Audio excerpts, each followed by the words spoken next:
agenda. Be it resolved, council confirms the agenda as amended. Jim and Jason, any discussion? All in favor?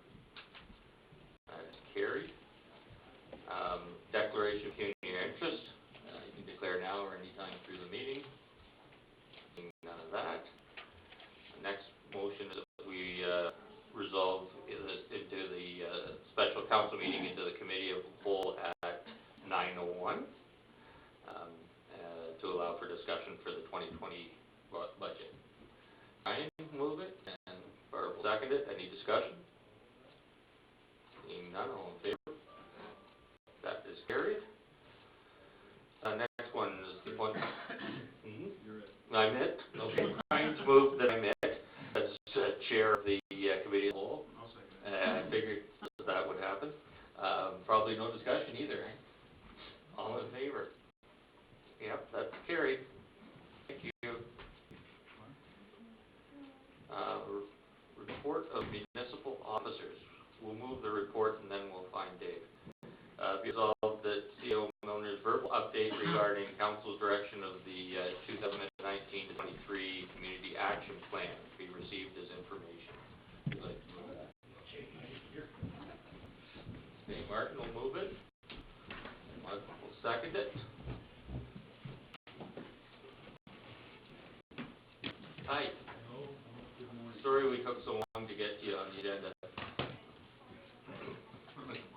Yeah, it is 9:02, so we're good. So when you get your stuff straightened out, it's all okay. You. So I just wanted to thought this is a good time in light of budget to just maybe review the community action plan and have an understanding of what it means and where it's come from. We didn't go into as much detail as we should have, but when we passed it. So the community action plan, we had one created that ended in 2018 and rolled over into 2019. Still used it until we implemented the new community action plan from 2019 to 2023.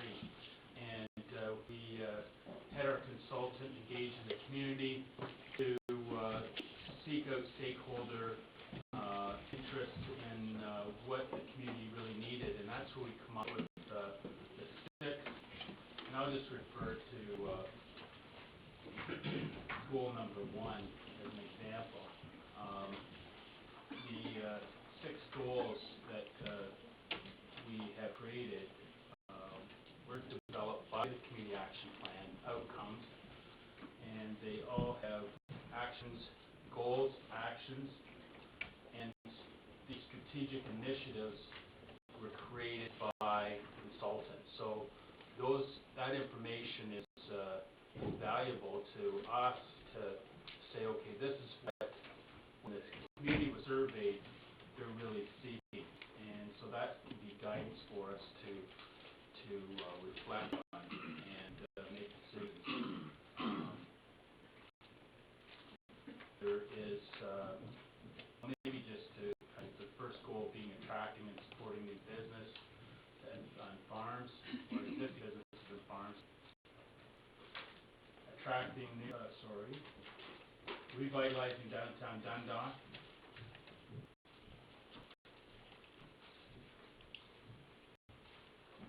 Promoting health and services and housing choices. Adequate and efficient public facilities is goal 4. And goal 5 is upgrading our hard services. And goal 6 is citizen engagement.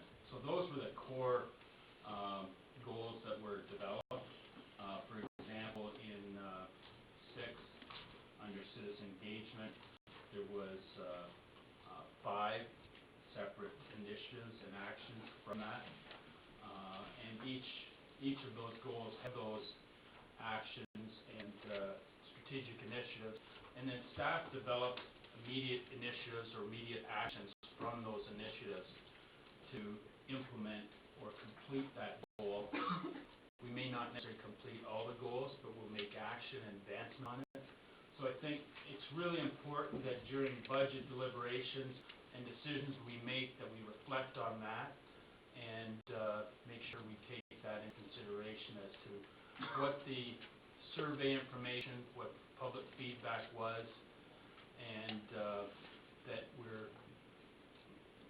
reflect on that rather than maybe someone coming and presenting their opinion. This is an opinion of many, many people. There's also survey results that was presented by the consultant that was basically a random survey that provided feedback as to where the I guess direction or where the public are thinking on each subject matter. So that could be helpful as well, and if anyone wants that, we can provide that survey information. That was again random and survey across the township on the issues. Any questions on that?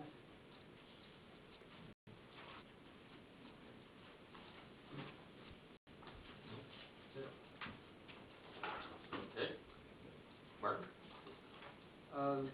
When I was reading it, I did find one thing. It's just a housekeeping thing, but initiatives under goal 2, initiatives 2B, it says initiative 1, township staff will develop necessary CIP committees to provide decision-making on applicant for incentive investments and faucet designs. Should that be facade, or am I reading it wrong? Faucets.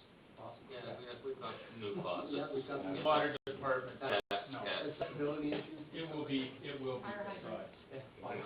Okay, well, I'll have to rethink that then if it's us. And on a more serious note, there was,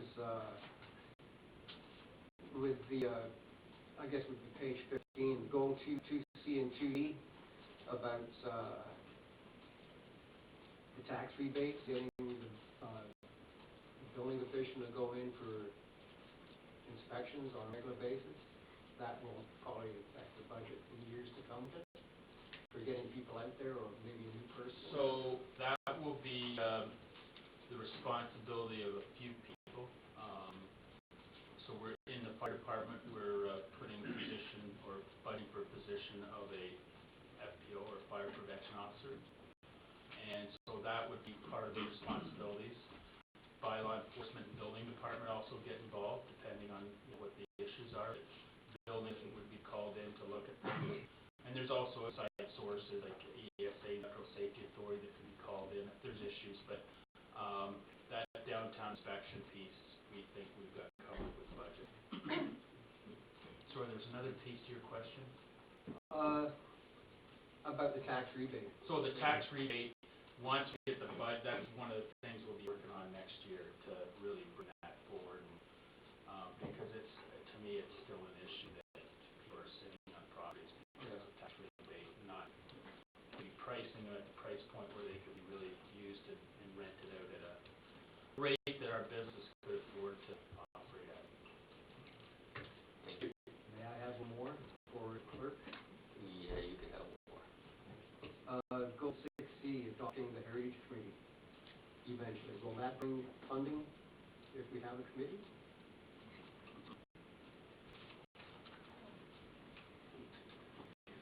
Members of council,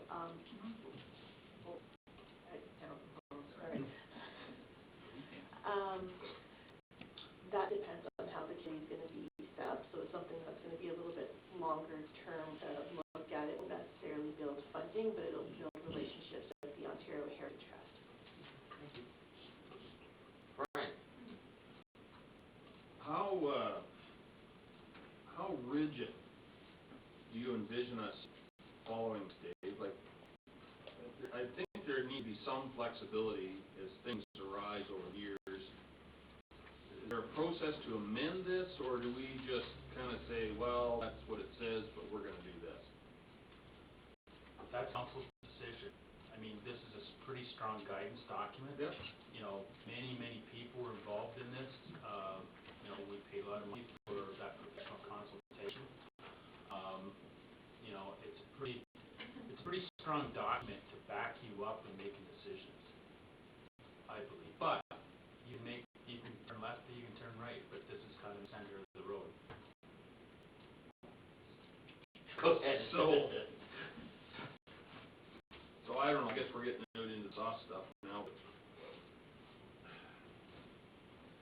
help but think that there's, you know, if I didn't know anything about the community and I was to read this community action plan, I might make the assumption that Dundalk was the only place in the township. There's not a lot in here that tells me about the rest of the township. And I'm not suggesting that Dundalk is not worthy of any of these goals. They certainly are. But where's the rest of the township in this? Well, I think, And I guess that's a I reflection get of where you're coming from, no doubt. That's a reflection of the But I results mean, we got a back. heritage committee is not just Dundalk.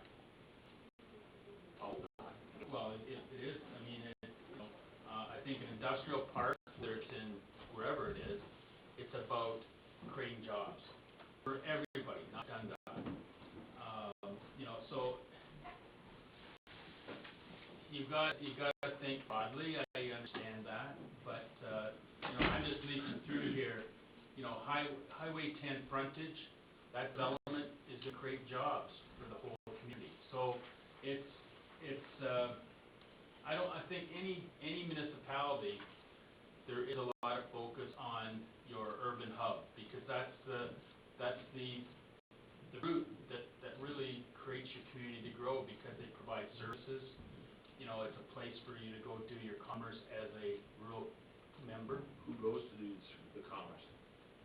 The rest of the township. Right. So, So without the rest of the township using the services, what's the point of having them? but we have to service those services that are in Dundalk. And, All right, you know, Wellington North, they're doing the same for Mount Forest for us. so that makes it right? I didn't say that, but we have to do our part to service not only Dundalk, but Southgate, Melanchthon, part of Grey Highlands. I mean, that's Holstein, Barney, Barney and that, German, okay, you know. just as long as we don't lose sight of that. No, That was my point. I get that, but I get what you're saying about reconstructing Main Street. But a lot of rural people drive on Main Street. And it was needed, no Yeah. doubt. So, you know, as community improvement plans, we created the community improvement plan to be township-wide. Tax rebates, if we do tax rebate, you know, that whole vacancy tax rebate, if we do something in Dundalk and make a business pay full taxes and get the rent, then everybody benefits, not just Dundalk. So, but again, I get your Okay, point. thank you. I agree, Brian, and I think that's the thing that we have to do as a council is not focus on an area. Well, We've got to apply these things to everywhere. Sure. So, yeah, I agree with you, we can't lose sight of that. okay. I got another one for you, sorry. Okay. 2E. Touched a nerve. No, but I live in the rural area and I get what you're saying. But community events, festivals, they all tend to pull towards Dundalk or Mount Forest. The last time there was a parade in Hopeville, I remember, 1967. But I don't think there'll be one, you know, so those are the things that, library services, you know, that's where, but doesn't mean we can't. There was a suggestion about the other day I see, maybe now that the credit union moved out of Holstein, or is in that process, maybe we should have a satellite library location, maybe every 2 weeks or something. But anyway, that's something to think about. But to use that example, we pay for library services for from Wellington North, so I'm not I'm sure just there's providing your example. Maybe we pay less to Wellington North because we have a library. I don't know. It's about delivering services to where they're needed. If that's not one we like, we don't do it, but that's just the idea. And that's where you can go with this plan and modify it. Thank you. Any other questions or comments about the community, or, yeah? Community action plan? Barb? Not really about the community action plan, but the credit union in the process of moving out of Goldstein is news, and how does that affect our revenue stream? I mean, it's a small amount. I mean, it's not big money, that's for sure. That's something that they've been working through because I guess they don't get a lot of business now, because of online banking and so on, but,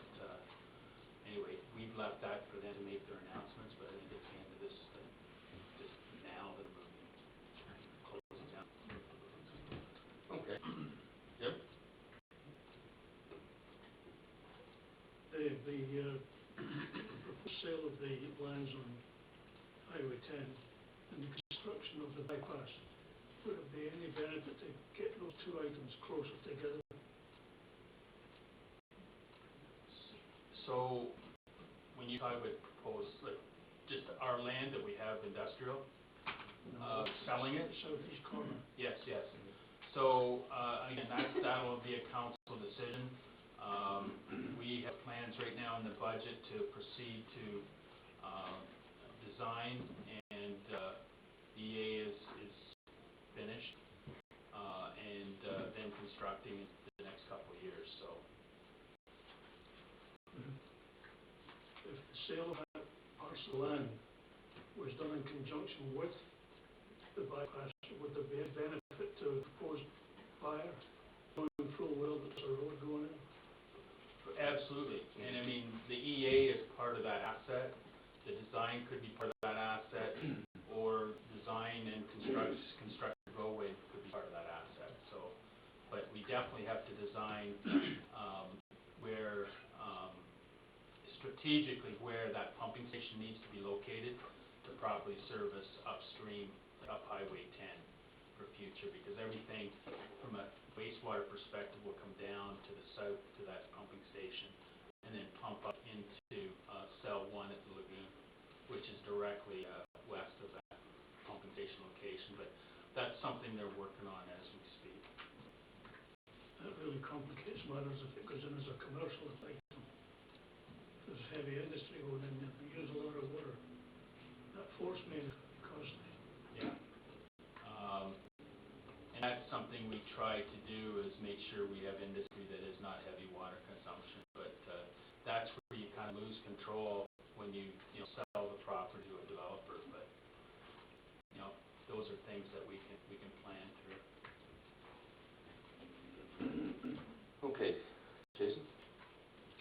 Just more comment, Dave, when we're talking about the services we're providing, I think we have to remember too about our big Mennonite community, which are big taxpayers, I believe, so, just I think we gotta keep them in mind too when we're making these decisions. Yeah, absolutely. Okay, seeing nothing further, we'll vote on receiving this verbal update as information. All in favor? That is carried. Thank you.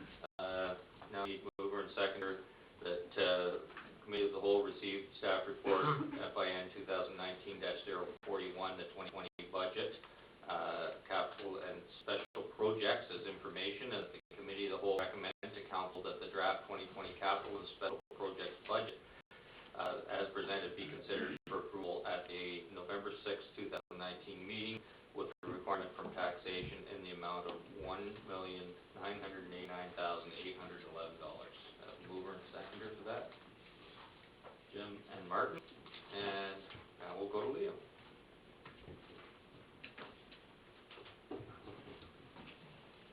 All right, so at the October 16th meeting, at the afternoon meeting, Council reviewed the capital and special projects budget at that time and recommended that to be printed on November 6th for approval. That one was a requirement for taxation of $1,908,811, an increase of $152,111. And then at the evening meeting, Council passed a resolution to add the Old Town Hall project to the capital budget. So, in discussion, the Old Town Hall project has estimated cost a total of about $4.5 million, and over the next 3 years, 2020, 2021, and 2022. So in 2020, anticipating the cost of the engineering and planning for the renovation, and that's estimated to go $300,000. And in order to fund this project, we're applying for an ICIP grant, which covers 73% of the cost. So that would mean balance would have to be picked up by other sources. So what I have currently presented, and it's up for discussion for other funding sources, I've currently presented that 73% being funded by a CIP grant, and then the balance of the 2020 expenditure of $81,000 be funded from taxation. So, and to then I took the approach that increasing the levy in 2020 by $81,000 for the town hall. If we increase the levy by an additional $81,000 over the next 2 years, each year, that would bring $162,000 in 2021 and $243,000 in 2022. And so I then assumed the balance would be funded by donations. So that distinction between donations and taxation is obviously a matter of discussion. I'm just explaining the approach that I am currently taking because I had to make some sort of assumptions to get it into the budget. And so having said that, so adding that $81,000 to the previously approved amount brings the total amount requirement to $1,989,811, which is a $233,111 increase, which is estimated 2.1% to the blended tax rate, assuming $109,000, which you'll find out in my next report that 1% blended is about $118,000 instead of $100,000. Thank you. Questions, comments? Martin? Good morning, Liam. This morning, I'm not really into this high finance. I can understand a bit of it, and I don't mind saying that. I did have an email this morning, and the question was, why a tax increase rather than long-term financing, as is usual for large capital projects? So that kind of makes sense. I just wondered what your thoughts were. And they did an example of I don't know if it was 2021 line or 2021 whatever, but it's also mentioned an example where 225,000 out of reserves and 775,000 long-term financing, so there was no bump or hit to the taxpayer. Could that be done with the town hall, or is that just us? I'm not sure where some of the numbers came from, but the short answer is yes. So yes, if council chooses to, rather than increase taxation this year, especially by issuing debt in 2020 or 2021, and then in the future taxation years, you're going to have to raise taxation to pay off those payments.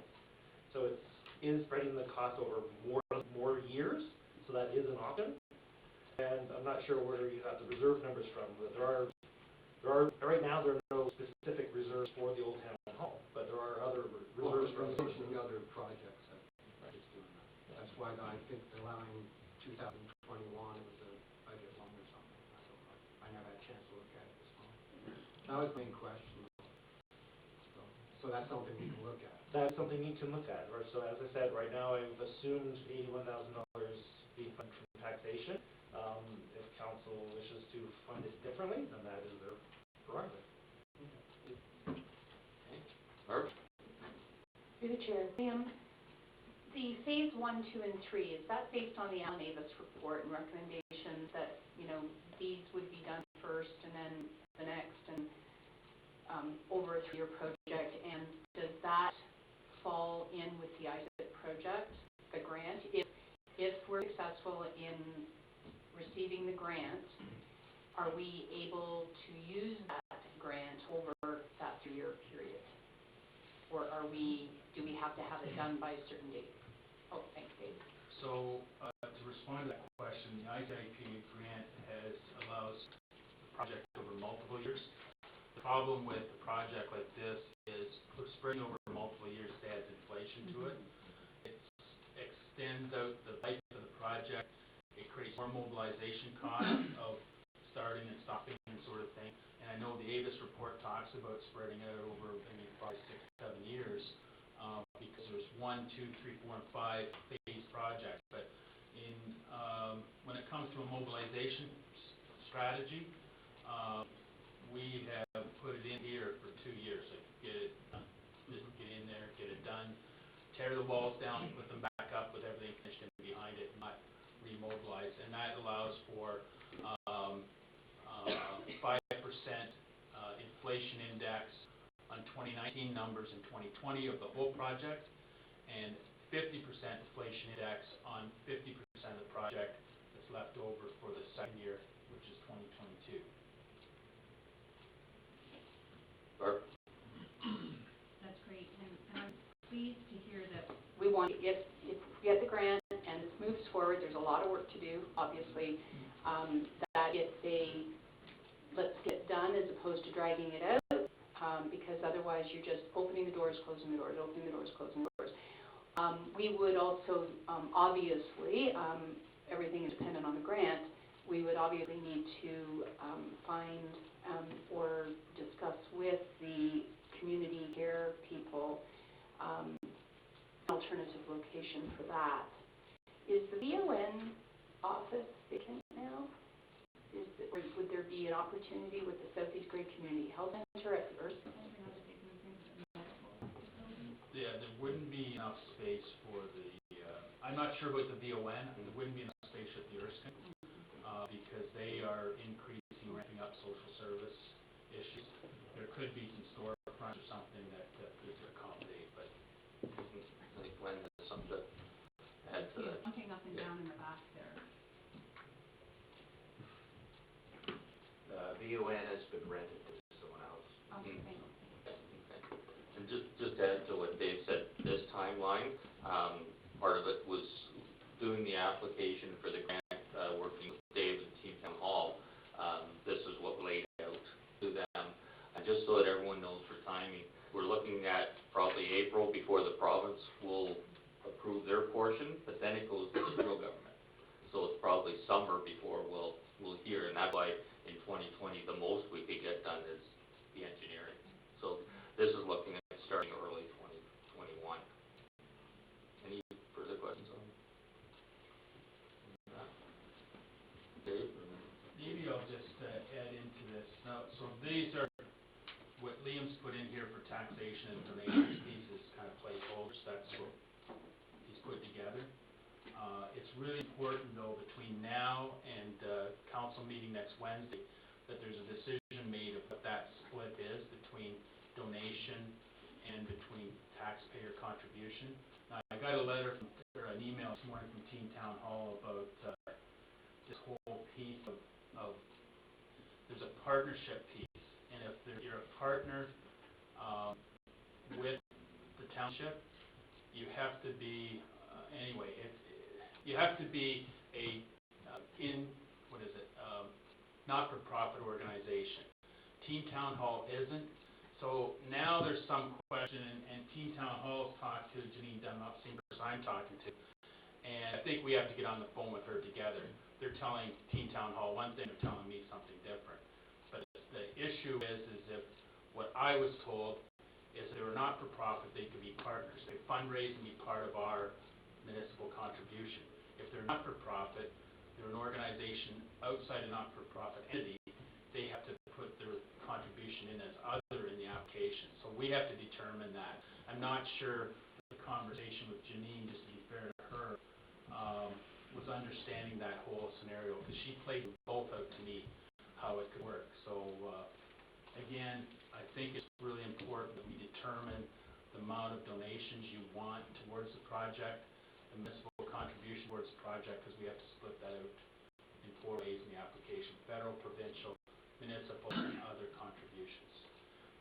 Between now and next Wednesday, we'll get that clarified with the ministry, but I think we better proceed at that point, is having that data to put into the application. And we have a meeting next Thursday a week today to finalize the application with Team Town Hall. Jason, and then Martin. I'm just a little confused, maybe it's just me, but, so are we going ahead with this project whether we get the grant or not? That would be a council decision at that point. I mean, the next milestone when we put the application is, okay, we get the money or we don't get the money. We get the money, then, we gotta come up with our portion. We have to sign an agreement. If we come up with our portion, fine. If we don't, then there has to be a decision whether you execute the agreement. If you don't get the funding, that's a whole other. I'm just wondering with the engineering for, budgeting this much for the engineering. So we won't do any engineering. We're not doing until, I suggest it'll be June, July, August before this thing we'll get an answer. Yeah, so the engineering portion would be for the fall next year, if things are approved. Everything that supports this application is based on everything up to the Avis report, and that's it. The Avis report Part B. comment with the not-for-profit, I think it'd be quite prudent for them to get that no matter what, because then they could raise donations after the fact too, to keep the place going. So how long is that process for them, you know, like to get a non-profit? That's just, Not between now and November the 12th, but Well, no. it would, but it's beneficial long-term it sure would down be. the road. It sure would be. Keep the cost down for Yeah, the staff. like I think you could get in a matter of a few months. Barb? With regard to not-for-profit, could other organizations within Sedgate that are not-for-profit want to be considered as partners in this plan? Like the Lions Club or the Egg Society or? They could be, kind of late in the process, so to bring that into play.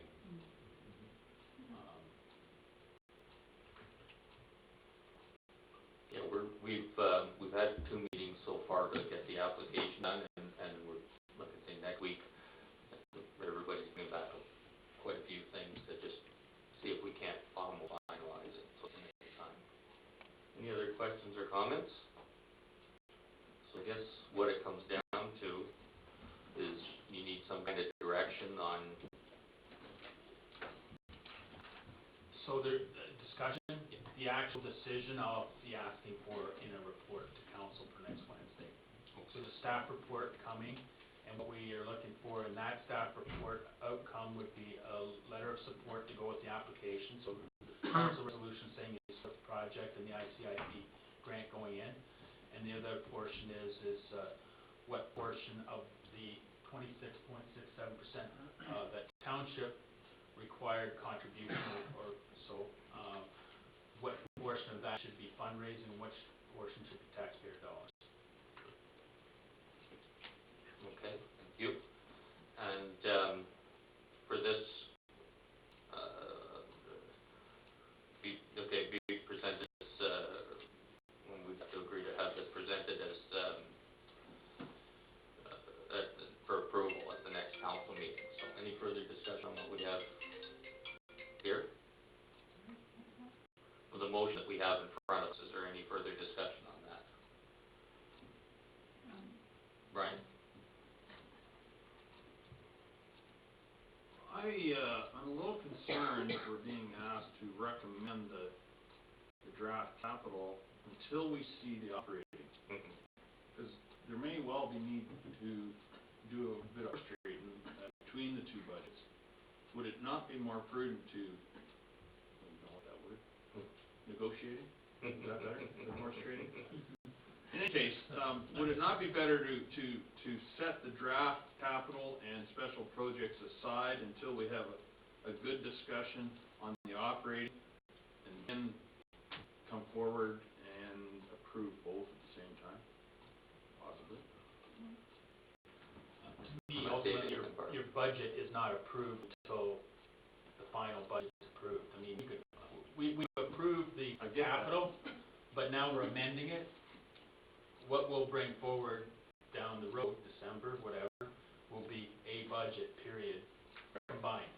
And so we're already coming back to capital. I think that's another discussion placeholder that we could look at and then get into operating. I think you're right. There may need to be some.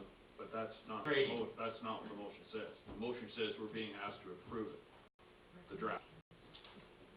The draft. Yeah. So the draft is the draft. All right. Come back next week and approve a different draft if you want. Okay, perfect, Michael. Life changes. It does so. Michael? In saying that, Brian, they told us about the road study too, that there could be some roads that's in the capital budget that we may not even do, that there may be some other roads, so there's no way that we can say this is final with the capital until we get that road study done too. So Yep, it I could agree. be a bit. Yep, I agree. Yep. I just wanted to comment that what roads we have in place for 2020 would carry forward. Is going into 10 years down the road, that's where changes will be made. So I wasn't implying that there's change to the 2020 unless council wants to do something different. But the report's going to reflect moving forward the forecast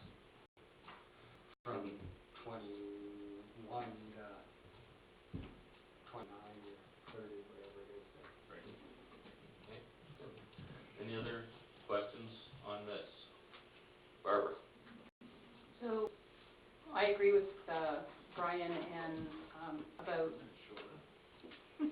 mark that down on the wall, Brian, that it's difficult to approve the capital without having gone through that operating budget and all of the what-ifs. And so my question about the Old Town Hall, I like the idea of maybe financing it over a longer period of time, looking at what we can pull from reserves to lessen the impact to taxpayers as a whole. I mean, ultimately, you pull it from reserves, you're pulling it out of somewhere else. So that it's still taxpayer money, but to soften the blow of an increase. So I wouldn't mind understanding that in what that effect would be and what the carrying cost, the interest on such a financing debt would be. I mean, ultimately, the unknown is how well will the fundraising efforts go, and whether or not there's, there was the prospect of a significant contribution proposed in various reports. I'm not sure if that is something that that donor may be interested now that council is unanimously supporting the application of the grant. Again, that donation would be dependent on whether we get the grant, but I think we need to pursue every avenue. So I would hope that those discussions are being had at the table when developing the grant for the town hall. Okay. Yeah, there are some discussions, but picking numbers is, yeah. Any other questions or comments? Okay, seeing none. All in favor of the motion as presented? Opposed? Nobody voted. This is a motion that we received this report for the capital and special projects as information, and that the committee of the whole recommend council that the draft 2020 capital and special projects budget as presented be considered for approval at the November 6, 2019 meeting, with a requirement for taxation in the amount of $1,989,811. Brian? So to my earlier point, the next resolution we're being asked is to approve a draft for further discussion November 13th, the operational. So this recommendation is that we're going to approve the budget, the special and the capital on November 6th. And yet we're only going to have further discussion on the 13th of operating. So it seems a little bit disingenuous to ask for approval of the final capital and special on the 6th, and yet we're only going to have discussion on the operating on the 13th. The numbers, and yeah, I get we can change it, but why not just set those dates in this motion to come back maybe even on the 13th for potential further discussion? So, in conjunction with the operating budget. okay, so I get what you're, so maybe we shouldn't have voted, just put this on the table. I mean, we're still yet to have a discussion about operating. Receive for information. Or receive it for information, that's your decision. What, I get that. Okay, so if I I could. think we need to get into operating discussion and Yep. see where that is. Absolutely. And if you want to vote on this, or just table it till the next go-around, If I that's could, fine too. if I could, Mr. Mayor, I'd ask for to amend this motion to just receive for information. Okay, do I have a seconder for that? Michael, any discussion on that, the amendment? Seeing none, all in favor? That is carried. So then the motion as amended is be it resolved that Committee of the Whole receives staff report FIN 2019-041 2020 budget capital and special projects as information. Discussion on that? Go ahead. Just a quick question. By not following the timetable, so this may be for the clerk and Liam, by not following the timetable for the capital approval, which was supposed to come, I guess there's going to be a public meeting on November 6th. I'm not not sure if there was or there isn't, because I don't have that in, I'd have to look at the staff report again. But is that creating, are we okay with, like, I'm okay with delaying the approval of the capital budget in combination with the operating when you have that whole understanding, but I just wondered, does that create an issue with the resolution we previously passed that approved the timetable? Through the mayor, members of council, yes and no. So the plan was originally to have the draft budgets approved at November 6th and December 4th in hopes of having the final complete budget approved at the second meeting in December or the very first meeting in January. So the way the motion is now with just receiving it, we've run into a little bit of a issue just because the timeline potentially gets moved back. And the reason why we had made the timelines was so that Public Works Department could get their tenders out earlier in the year, next year, to save a significant amount of dollars in getting the tenders out. It doesn't cause that much of a issue where we would be a little bit off track, but the whole point, it's going to take me longer than the whole point was to have these drafts approved. That way we could work together and have a final one. So we separated them in hopes of dealing with them separately and then having the final come. And with that comes the bylaw and whatnot, which would either be at the last meeting in December. Potentially, yeah. Thank you, and further to Brian's comment, yeah, I think we can still meet the targets, we just aim to approve the capital and operating together as opposed to separately. So I thank you for the clarification. Okay. So the original motion, or motion that as it stands now, be it resolved that Committee of the Whole receives the staff report, just that portion. Any other questions or comments? All in favor? And that is carried. Thank you. Next motion is before you. It's be it resolved, Committee of the Whole receives staff report FYN 2019-042 2020 budget operating as information, and the Committee of the Whole recommends that Council receive the 2020 budget operating for information and be presented for further discussion in the November 13th, 2019 special meeting. Barb will move that. Seconder Brian. Okay. Your turn again. Okay, so where do I start now? So I'll start with the 2020 budget operating with departmental highlights is provided as attachment 1. The draft 2020 operating budget has a requirement taxation of $5,526,350, an increase of $600,881 from the 2019 level.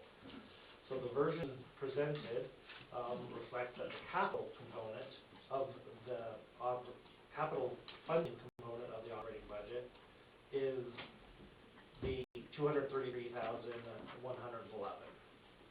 So with the, I guess with the last motion not approving, that is now $81,000 lower because we haven't added the Old Town Hall to the capital budget yet.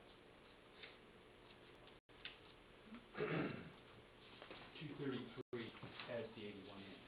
Yes, the 233,111 has 81,000, has reflected the addition of the Old Town Hall project. However, the Old Town Hall project has now not been added to the 2020 budget. Yet.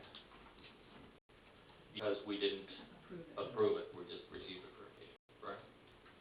So to be clear, the intent of my resolution to not approve it was not to exclude the town hall, it was just to facilitate. So I'm fine with the numbers the way they are presented. I agree. So, with this fine, we'll proceed as, I guess, proceed as it is in there, because that's what all the numbers reflect. I just want to make it clear that this report assumes it is in, even though council hasn't officially added it in yet. Thank you. Yeah. Okay? So combined, the 2020 budget had a requirement for taxation of $7,516,151, an increase of $853,992. So because we are doing this earlier than prior years, the prior years I sort of had final impact assessment numbers for growth for 2019, and BJ had the 2020 roll as well before we grew, as well as knowing what the county was doing, or closer to having a draft number as to what the county was doing, whereas now I don't have a county draft yet.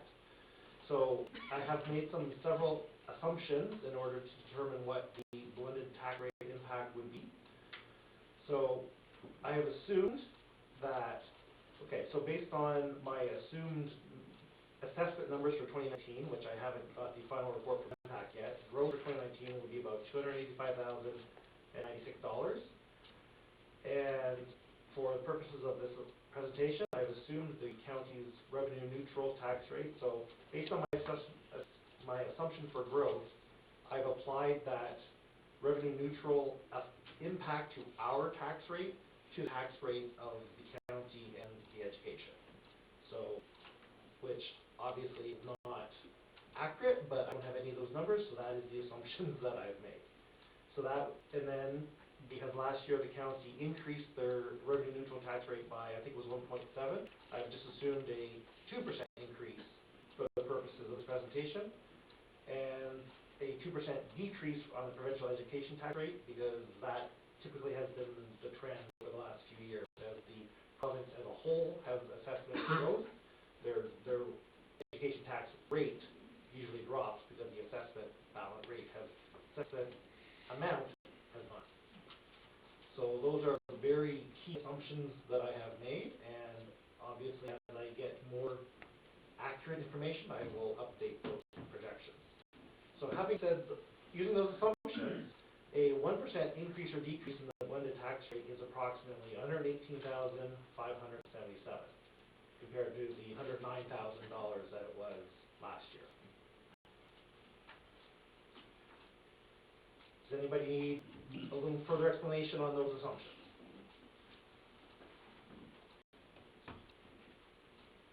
Seeing none, I will continue. Sounds good. Good. So, just to go into a little more of the numeric detail in the report there, so of the 853, I'm still in the report table. So of the $853,000 increase in levy requirement, using the 2019 growth of $285,096, that would mean that our tax rate would have to be increased to raise the remaining $568,096. So that then feeds into the estimated residential tax rate increase. So the municipal, the lower tier portion of the rate would have to increase 8.2, the county grade 2%, and the education a decrease of 2%, which comes to the 5.1. So, and obviously there's several factors that feed into that I have summarized at a very high level for this presentation. All right, so getting into the detail, the attachment to the report. So actually, so the first page is what I basically just went through. And so I've now created the page before, the one that's on screen right now.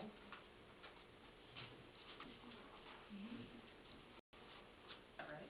The one right before that, page 2 of 8. So I've provided this analysis this year, which wasn't in the last year's presentation, because I created a format like this for the media last year, so I thought it would be useful to include it in the overall presentation. So this just shows what the 2019 actual rate is compared to my estimated revenue neutral 2019 versus the 2020 budget rate. So just showing that, I'll just focus on the bottom. At 2019 actual, the residential rate was 1.253. So revenue neutral rate would have to be 1.239, which is a 1.1% decrease due to that $185,000 in growth. And then in order to raise the amount required for taxation for the levy, it would have to then increase 5.1% to come to 1.3, which is an overall net increase of 4%. So as a resident, they're going to see the 1.25, and then they're going to see the 1.3, so they're going to see a 4% increase in the rate. And obviously, every household has a different assessment level, so this assumption just picks a average $300,000 residential property, so which case that impacts that. A person who has a $300,000 assessment value would be $150 a year for the year. So that would be the impact of that increase. On a purely residential property. On a purely residential property, yes. Obviously, the other classes are going to be different because they're all at different weighted ratios and that sort of thing. Not much you can say about Have to see real fast. All right, so now going to the next page, I've summarized some of the key impacts. So, and in the same format last year, I sort of broken out between uncontrollable and controllable. So for the purposes of this budget, so for CPI, I've assumed it's going to be 2%. The council uses the October CPI, which obviously has not been posted yet because we are still in October. It's usually available like mid-November. So what I did was I took the CPI that was from September to September, August to August, July to July, and they were 1.9 and 2%. So I have assumed CPI of 2% for budget purposes. Obviously, in December, council will get a report as to what the actual CPI October is. So that impact on wages of the 2% is about $63,000. The merit increases, which would be one step on the grid, would be about $78,000. In admin, we have council approved the HR position, assistant to the CAO in 2019, so that's about a $69,000 impact. Then there's a $24,000 savings because the administrative assistant building and finance has been eliminated. And then we've reflected council wage costs based on the policies that are got approved of $36,000. Fire anticipates having added, well, fire chief in 2019 went from 35 hours a week to 40 hours a week, so that's a 0.15 FTE impact, so about $28,000. The fire assistant in fire was eliminated in 2019, so that's a $52,000 savings. So again, I'm just reminding, these are the impacts of decisions as council has already made, and that's what it is separated from the controllable ones down below, because you'll see that there's additions to the fire department to offset these changes that actually have happened in the fire department. Just want to be clear that this is uncontrollable versus decisions that have been made versus decisions that have not been made yet. Mark? The Chair, thanks, Liam. So specifically as it relates to council, an increased cost based on the policy of an additional remuneration of $36,000, that doesn't even include training. So that policy that we passed, the biggest change that I can reflect on is the ability to charge an hourly rate for non-type formal council meetings. Are you suggesting that that policy is going to affect a $36,000 increase? Obviously, there's a COLA increase factored in there somewhere, and where's the training line? Like we have to look at our impact on the tax rate. Clerk's got her finger on the pulse there. Maybe she's got some Further questions? ideas. Okay. I can be part of it. Through mayor, members of council. So there is, when we were looking at the 2019 numbers, there was an increase in the number of committee meetings, meetings and general hourly rates that had been added in the 2019 budget, which we've obviously overspent with. So when we were doing the budget for year, we're looking at however many number of committee meetings, council meetings there are, and then we add on approximately 2 meetings per month per member of council. So that is as accurate as a reflection that we can get. In terms of the conference budget, that's a separate item on there, and this year's conference budget is estimated at just over $32,000 for members of council. So that would be in addition to. Which, if my recollection is that last year it was about 20,000. We brought it down to. Through mayor, members of council, yes.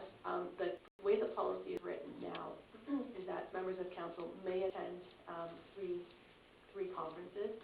But what I've done, and I think we had a report a couple meetings ago, was just asking who wanted to go where. So I based it on a two conference per member of council. On average, you're looking at $2,500 per member of council to attend a conference. So I didn't look at the 3 per member conference. I looked at a 2 per member, and if council wishes to make an increase to that, we just have to amend that operating. Go ahead, Mark. So just to that, well, we'll get to the training and conferences. Does that include the per diem in that?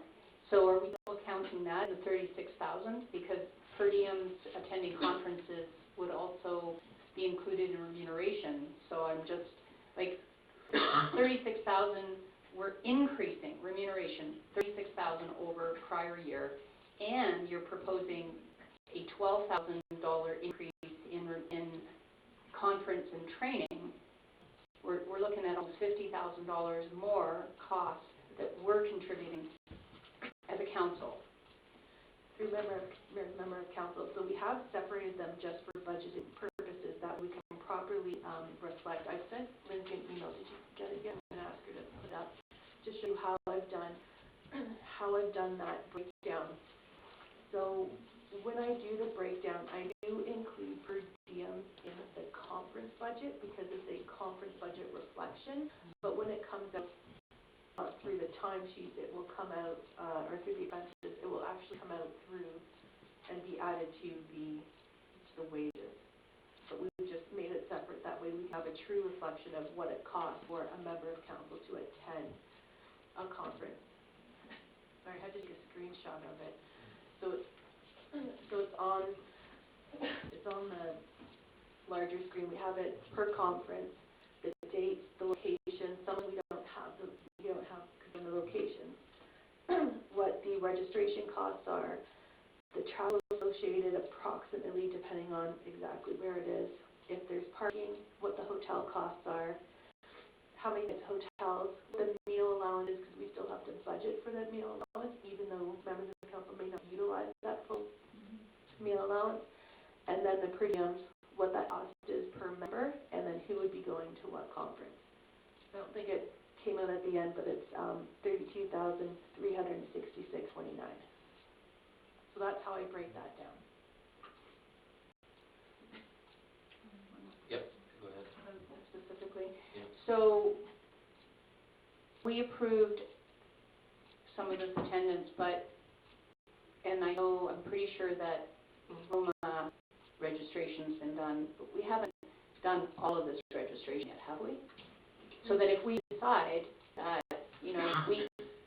perhaps council decides that we don't want to increase our training budget to $32,000, something's got to give, and I'm willing to look at my attendance at conferences, but what has not been registered that we can get out of? Go ahead.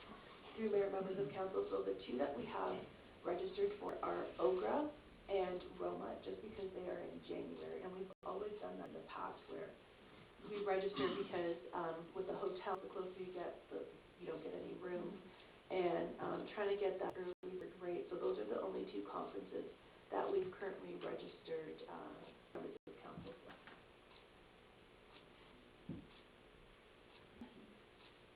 Okay, any other questions or comments on that? Martin? Through the chair, Madam Clerk, I see there with Brian for the OSUM, I only really did put 2 in. I put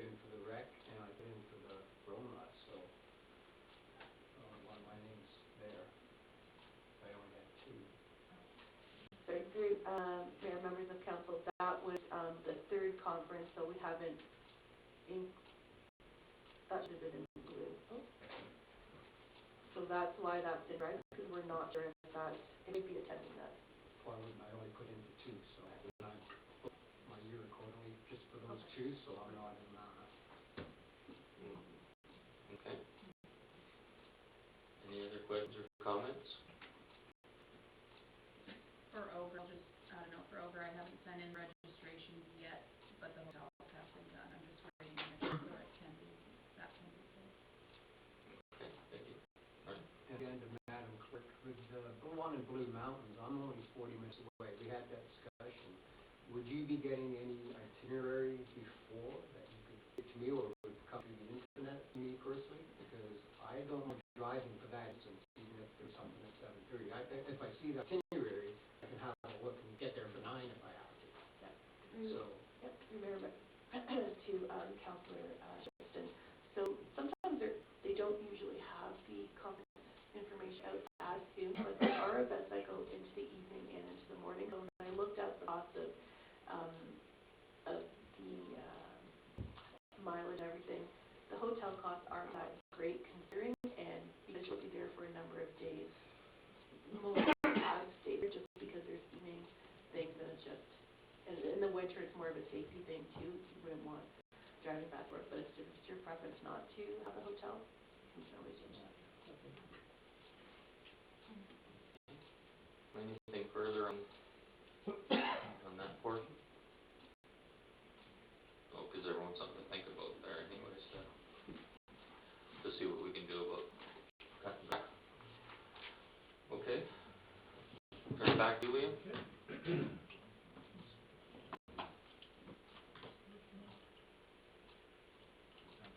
Okay, so that is and then down to supplementals. So this budget is an increase in the supplemental in budget to budget of $182,000 impact.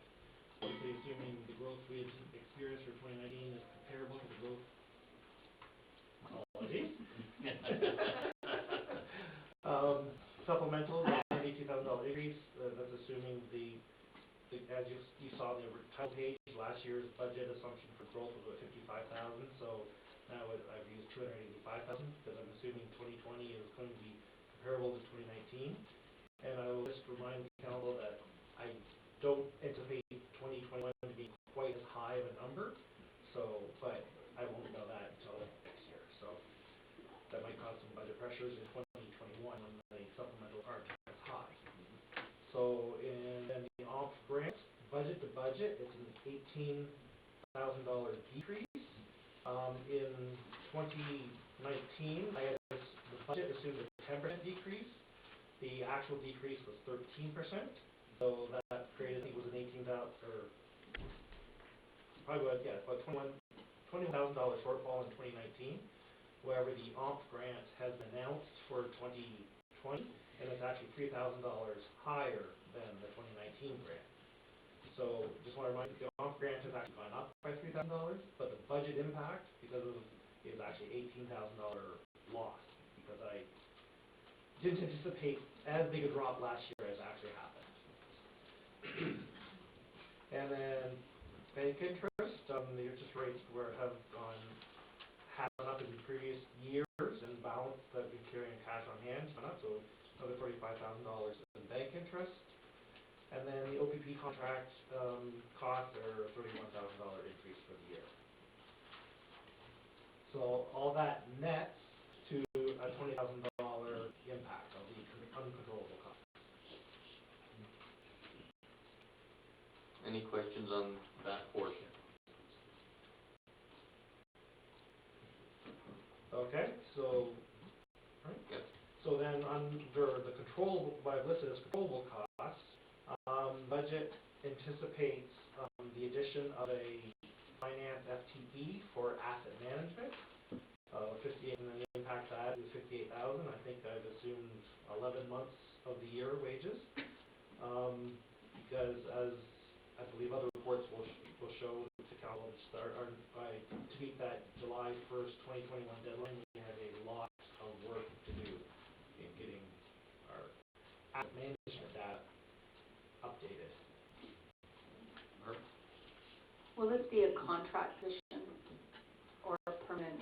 Do we envision, permanently needing someone to look after asset management going forward?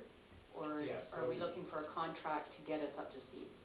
We're envisioning a permanent position, because once we get up to speed, someone will have to maintain and update all the information within the asset management database. Go ahead, Barb. So this is almost an uncontrollable cost because the province is requiring us to implement an asset management plan and all of the paperwork and rules that go along with that. So it is controllable, but it's one of those things that is being legislated. In order for us to meet the legislation requirements, we got to hire somebody to do it with expertise. And I would agree with that comment, but I list it as controllable because council hasn't agreed to add that position. No. However, in order for us to meet the legislative requirements, we have to do something, and staff is recommending that FTE increase. And then the next line would be the addition of a fire deputy chief, which would be a volunteer deputy chief. So the impact of that is about $22,000 for the year. And then as well as the addition of a fire prevention officer for a full FTE, about $83,000 impact. And then in property standards, the wage increase about $20,000 to meet to throw additional staff resources at the property standards of the township, and the cap is pretty strong on enforcing some of our bylaws and improving the township. And then roads, due to the growth, they're asking for 2 additional seasonal operator laborers, additional casual person, as well as a summer student. So then I just put a subtotal there that the wage impact of the controllable is about $233,000. Right. Liam, what's the net full-time equivalent impact in terms of numbers of bodies, I mean, to all of that? So, because the asset management, is that a full, like one full FTE? Yes. Okay, so that's not listed there. Yeah, so let's see, so one. And the admin HR, that's. Yeah, we're that's- probably adding 3, and then, but we've lost 1.65 above. And so I guess net 4, roughly.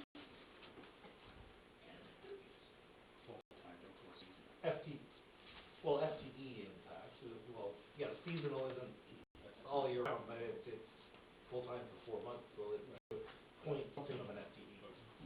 Yeah, so. So 4, is that what you're saying, roughly?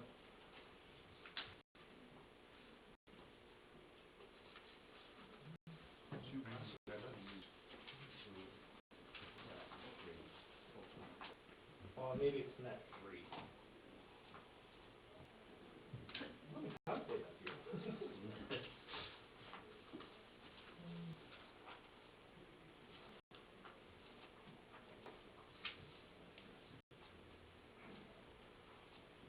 I guess where I'm going with that is if you're gonna have even one more full-time equivalent here or somewhere, that's gonna impact our infrastructure. Where are you gonna put that person? What are they gonna drive? What are they gonna run? Is it a computer, or is it a snowplow, or whatever? Or a fire truck. Or a library card.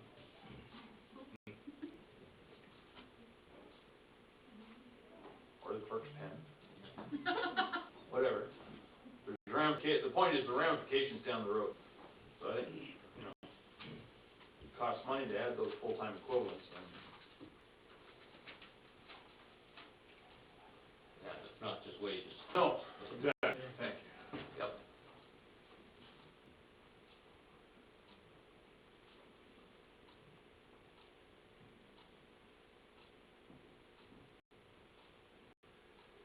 Okay, so based on my very quick math, I get to a 4.18 FTE overall between the controllable and uncontrollable FTEs in this sheet.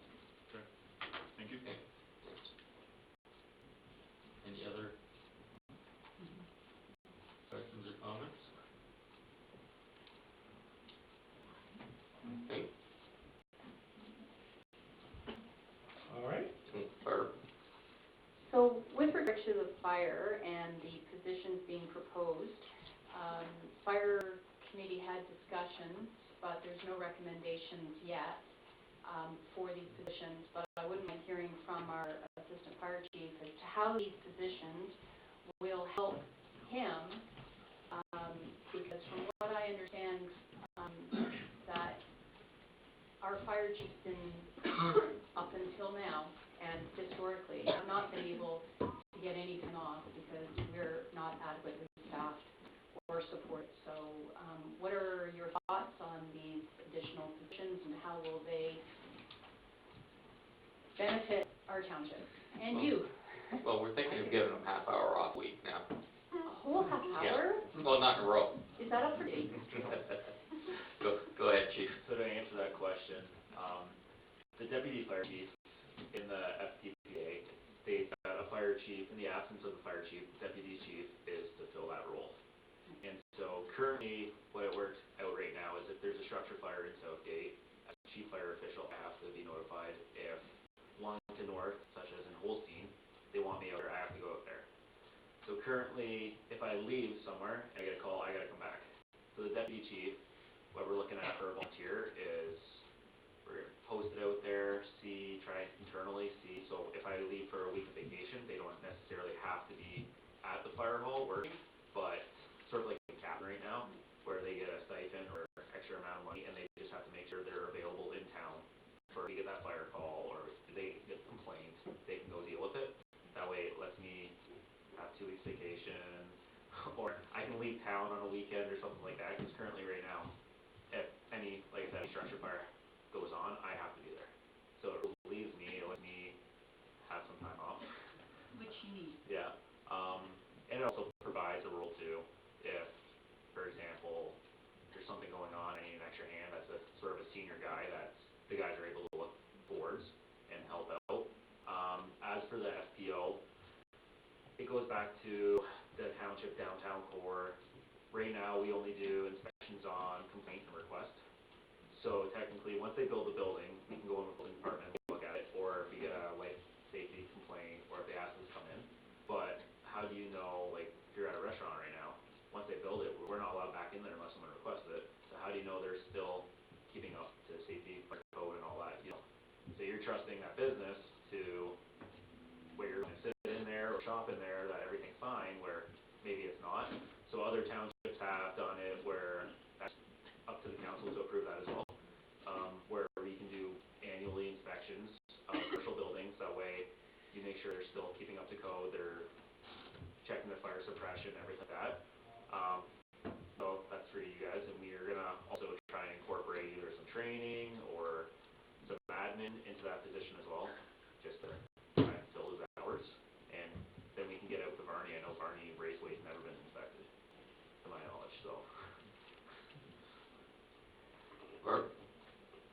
So you made a point, because it could be as simple as the fire inspect, new build, new apartment building, they all have their smoke alarms, but they're not maintained after a year. It could be as simple as that.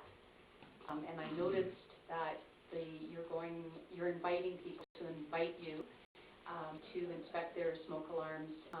And where are those smoke alarms? They're donated, or because of cost?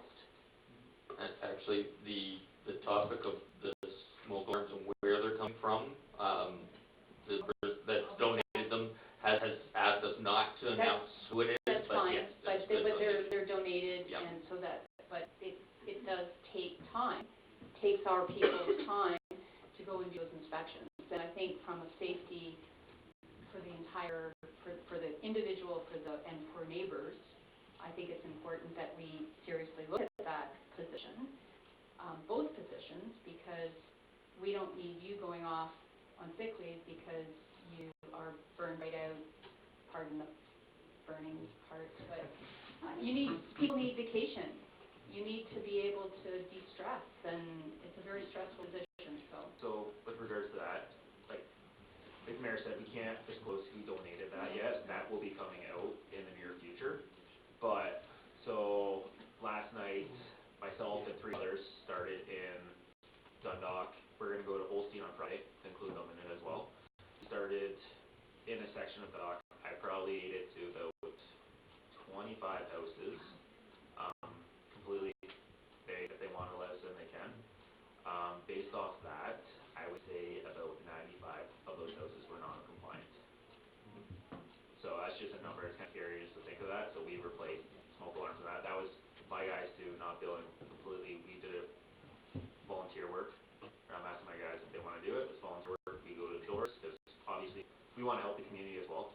And if we were to bill for it, it costs a huge amount of money, so it's something that we're donating our time to help do. But yeah, out of those 25 houses, probably only 2 of them were completely compliant. The rest, we had to change 1 to 3 smoke alarms. Well, if I may, I just want to thank the acting chief and the volunteers who have stepped up to do this, because this is huge. It's a huge contribution, so thank you. Pass it on. Right? Yeah, I just had a question for the acting chief as well regarding the prevention officer. Are we currently paying either Durham or Mount Forest for part of that prevention, or like, we're responsible for prevention across the township in spite of mutual aid? Is that correct? Correct, we are responsible for it. So the deal that you guys agreed to, I think in February, where you sent out to Wellington North, basically you allowed them to get a card to assistance of the fire marshal where they can do fire prevention in our area.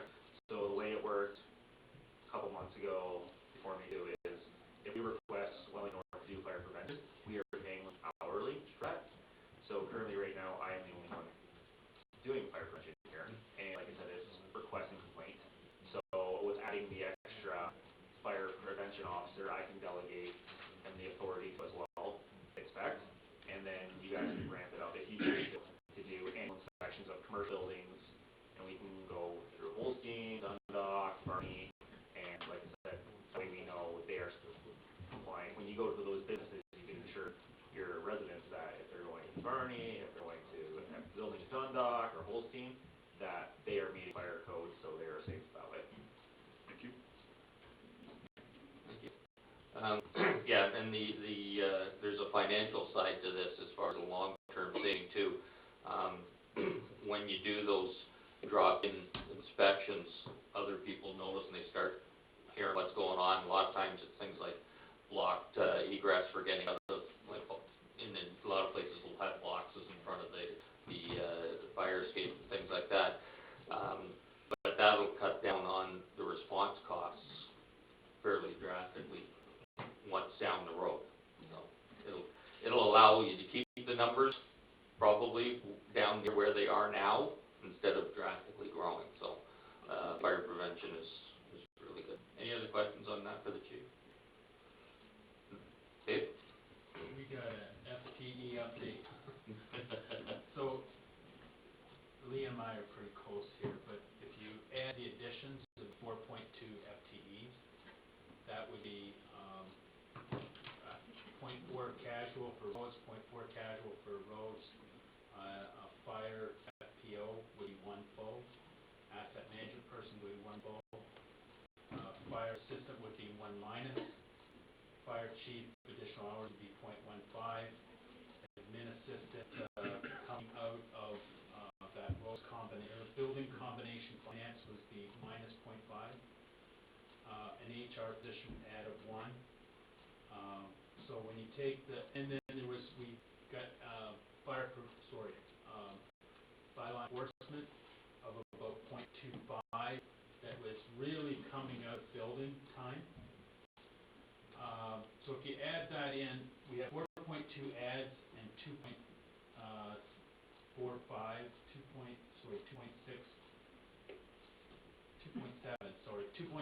in minuses. So the net result would be about 2.7 FTE additions to staff with the ups and downs. Thank you. Okay. Thank you. Thanks, Chief. Any questions on where we are right now? Martin? Yeah, just when it comes to seasonal, what's the percentage, we're all talking percentages here, how many of them actually become proper full-time, like through the winter too? Is that taken into account in the budget, that they might stay on? Because it's seasonal is just for summer, right? Summer help, or is that winter help? Just winter? Go ahead, Lynn. No, it's winter help, so basically the seasonal means they work full-time hours from, I think like November 15th to March 31st, something like that. So that's why but again, equating it to, so they're full-time for like a part of the year, so that's why they're 0.5 FTE addition. They won't be permanent, they're only temporary full-time in the wintertime. And if somebody did move into full-time, it would be replacing one that's already here, like somebody would have to. Well, that's why it's kind of Yeah. meant, Yeah. there was transfer. Yeah. Okay, thank you. Okay, so, Barb? Property standards. Obviously, as our community action plan says, it was very clear that residents found that property standards was a high priority, or, you know, a medium to high priority, that they wanted some of these properties and buildings to be looked after. So as we address those desires and needs, our costs go up. The time it takes for the building department to inspect those, or the bylaw enforcement officer to inspect those, and court-related costs, I guess, is the legal costs that could be associated with those. Could maybe Dave? You could just elaborate from a, There's not much cost, to be honest, with inspection. That's just, you know, down the road when we're going someplace else, we can catch that, because it's not a, you know, high priority. The 28,000, a lot of that will be that they don't comply, letters, going to court, those kind of costs. Kind of that last 5% that don't comply, and we have to go a little bit harder. So in total, that guesstimate between wages and legal is an additional $58,000 a year in trying to So- get people to meet property standards requirements. Correct. Mhm. Yes. Okay, we can go on with the next part. All right, so the next line is the 2019 budget had $25,000 from the tax stabilization reserve, so that's not occurring in 2020. The council, we've added a cost for the integrity commissioner for $15,000. And in roads, the higher departments that are most increased are surface maintenance and winter maintenance. I know winter maintenance is due to the additional staff and material costs, and then the quantity of material, that's winter maintenance. And I don't know if Jim can speak to other surface maintenance or not. And then the capital special projects, 233, so then the balance, everything else is $170,000, so I just highlighted that's about 2.6% of all the costs, so that's roughly inflation, so that's, I know 170,000 seems like a large number, but across the entire budget, it's like 2%, which is cost of living, inflation, and that sort of thing. So that is how I highlighted the major changes in budget line items. Okay, thanks. Yeah, 170,000 is still a big number. Brian, and then Mark. The question I have is to Jim, I suppose. The increase in surface maintenance and winter maintenance, how much of that is tied to new projects or new equipment over and above what we currently do? Or is it strictly an increase in the cost to do what we're doing now? So, we've presented here to have an operator in Holsey, again, just part-time, casual for sidewalk maintenance.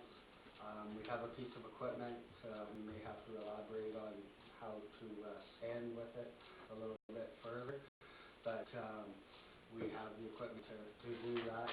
And in this budget, within the capital, is a second sidewalk machine for Dundalk.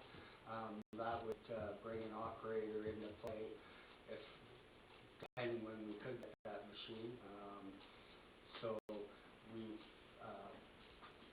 presented that that will be not necessarily a level of service increase, but the amount of sidewalks that are coming, and the expectation they're going to be maintained, or direction from council that that's not what we're going to proceed and do, and then we can work around that. So I don't know if that totally answers your question, but those are the basic two hits there. Surface maintenance, that again, just pavement, pothole patching. I think we towed the line on where calcium was, it maintained, so not new projects, just basically existing, other than new infrastructure in Dundalk and moving forward with maintaining. So I guess, if I could, Mr. Chair, it answers the question, but not really.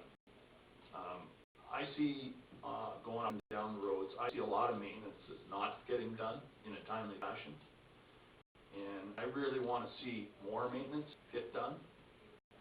And I don't see that in the budget as presented, because as you just indicated, and I'm not questioning your answer, as much as I'm asking you to do more, is that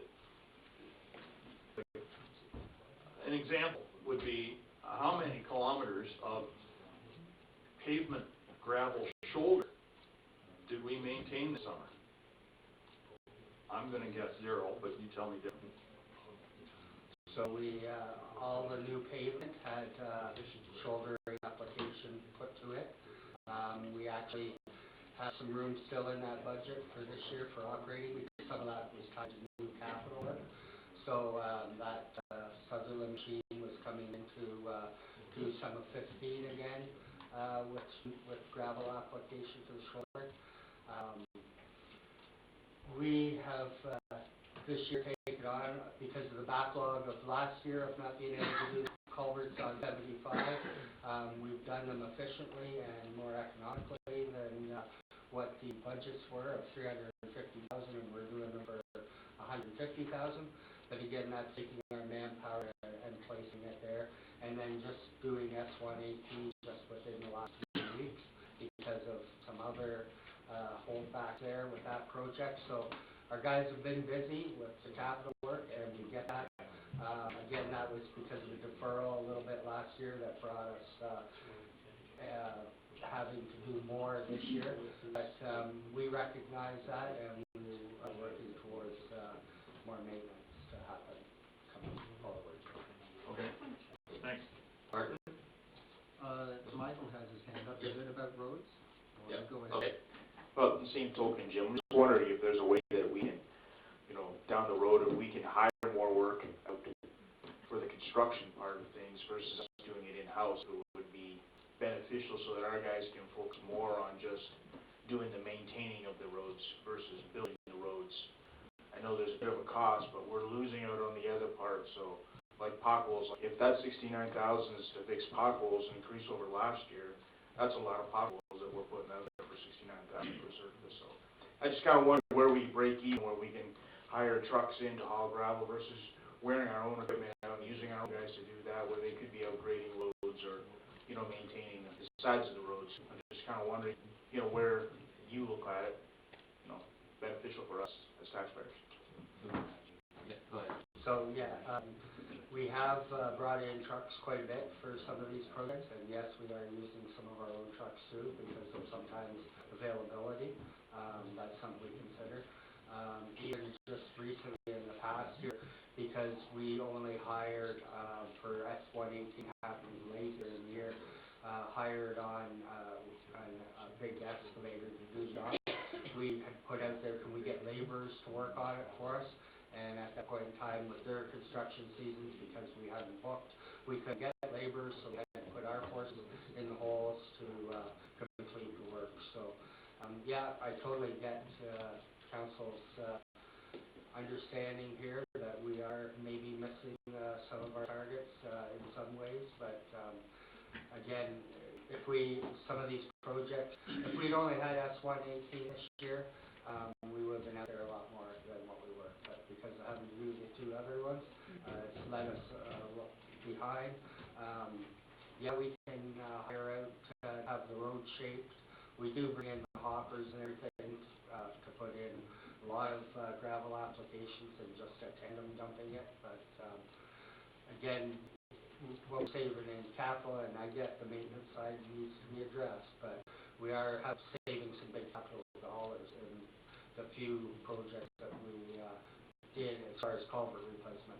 Can't say that so much on the road rehabilitation works that we've done this year, because we ended up digging out a lot more than we anticipated to make some areas better for breakup in spring and be able to have better roads ultimately. So that side took a little bit bigger hit, but in the long run, I feel we're going to be well under our capital still because of our culvert works this year.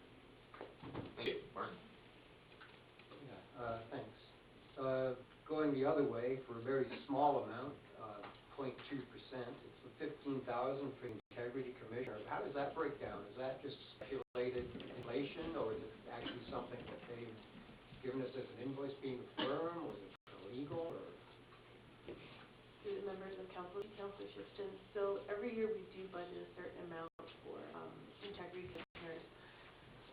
One year we were at $45,000 within the first 3 months, so we kind of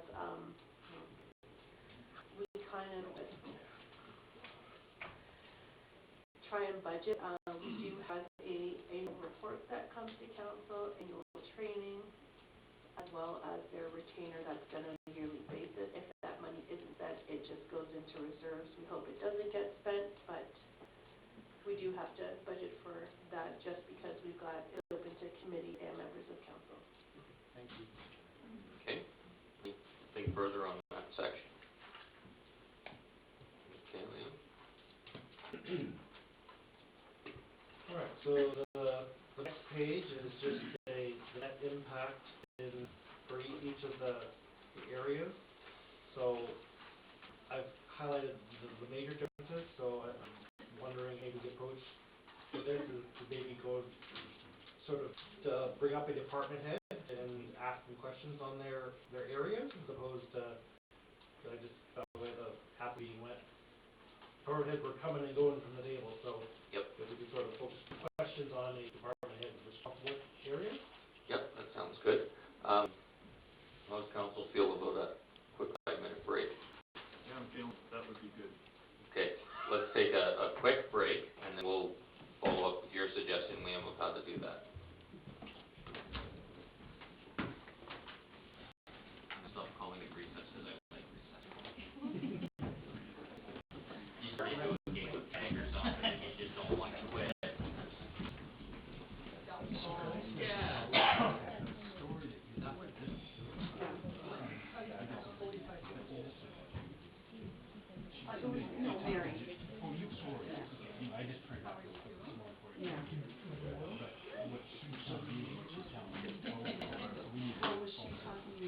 An incorporated nonprofit, or? She was talking, okay, so she said to me, we're a nonprofit. They are a nonprofit, which we're not. Which you're not. You can, your fundraising can go into. But it would count as part of your 26.7, No. that's Well, what oh, yeah, yes, it would, yes, it would. Right. And I never said anything our different. fundraising would. So we have to So come up therefore, together, so, but together we gotta come up with 26.67, together. If you're incorporated. together, not- yeah. If you're Yeah, incorporated. that's what I thought. No, but you're saying But the other is when you only. fill in, so you don't fill in a blank called other. No. That's what you don't fill the blank called other. It's basically municipal is 26.67, however, you want to, as municipality, say, we're gonna get this from fundraising or donation or our own So coffers. let's talk to her about this, because Yeah. that's not what she told me. She said, any fundraising that's not municipal has to be put on budget. So I think we need to determine And so, how she yeah. thinks, because she told me two different stories. Yeah, and we'll have to go back at it again, so it's gonna be 500,000 or so grant application, we'll only be able to do 1.8 million. Because based on 26.67%, and if you're putting in 500,000, our total grant application is gonna have to be like 1.8 million. So we're gonna have to scale back quite a bit. Right? Fundraising. 26.67, if we're allowed to put it as other, which is your interpretation, yeah. No, yes. So that's why we've got to clarify that point, Yes. because we can't put in No, fundraising as other. but the other is still part of 26.67. Right. Yes. So if the other is part of the 26.67, oh, I see what you're saying, then it would bring the whole total up. So Yeah, it's a matter of, 50% fundraising, we really need to 50%. know that. Yes, that's right. And we need to know it way before next Thursday, Oh, no, because for we're sure. gonna have to scale this I'll project try way and get, back I'll if try and it's get a not. conference call Yeah, either this afternoon or you, Bill. yeah, I can do that. I don't know, is this just gonna last in the morning, basically? Yeah, and Yeah. then we got this. Kind of that at 1 o'clock. Yes, I'm Angela, I asked Angela to go take a picture, so I'm hoping she'll be there. Okay, so. She said I'll try to go, so I'm hoping that she makes it, if not, I should check with her, I can actually send I you. wonder would, where could we go? What, for the bridge? No, for the make this Oh, phone call. the call. Well, I'm Is it around? flexible, I don't think, she's not flexible during the day, Okay, but so, if we can do it from different locations, well, or we just, or I can or we do go it- to the library and go into an office and make a Oh, call yeah, there. yeah, Why don't we do that? yeah, And, I'll just get a hold of Janine and make sure she's available. yeah, yeah, because we really need to understand that. My, she said to me, yes, it can be part of yours. Of yours, Of the 26.67 in the municipal contribution line, only. oh, If you're a corporate, if you're a not-for-profit, but if you're a not-for-profit, if they're fundraising, it has to come to it, so that's the Right. difference. right, I don't care one way or the other, I just wanna put a friggin' number on it, but it's gotta be right. well, it has to be, Before we we have to sign know off that, on it. that means the scale of the project, we have upscaled by the addition, we may have to ratchet things No, back. no, no, because the 26.67 has to be the either other or the municipal combined, so we have to come up with that number. And that's what we gotta get rid of. That like, I don't care, I don't even need a resolution article, I just want something for that application. Morning, Mr. And if we can Planner. put it all in one. Good to see you. I need you. Sorry, did that sound as pointed as it was meant to be? You got a second, I need you to review. I didn't mean it that way. Sure. Although if you took it that way, that's fine, yeah. Yeah. Sure. See ya. Reminds me a bit, Mary. Yeah, yeah, that's good. Yeah. No, Lacey, how are you? I didn't see you there.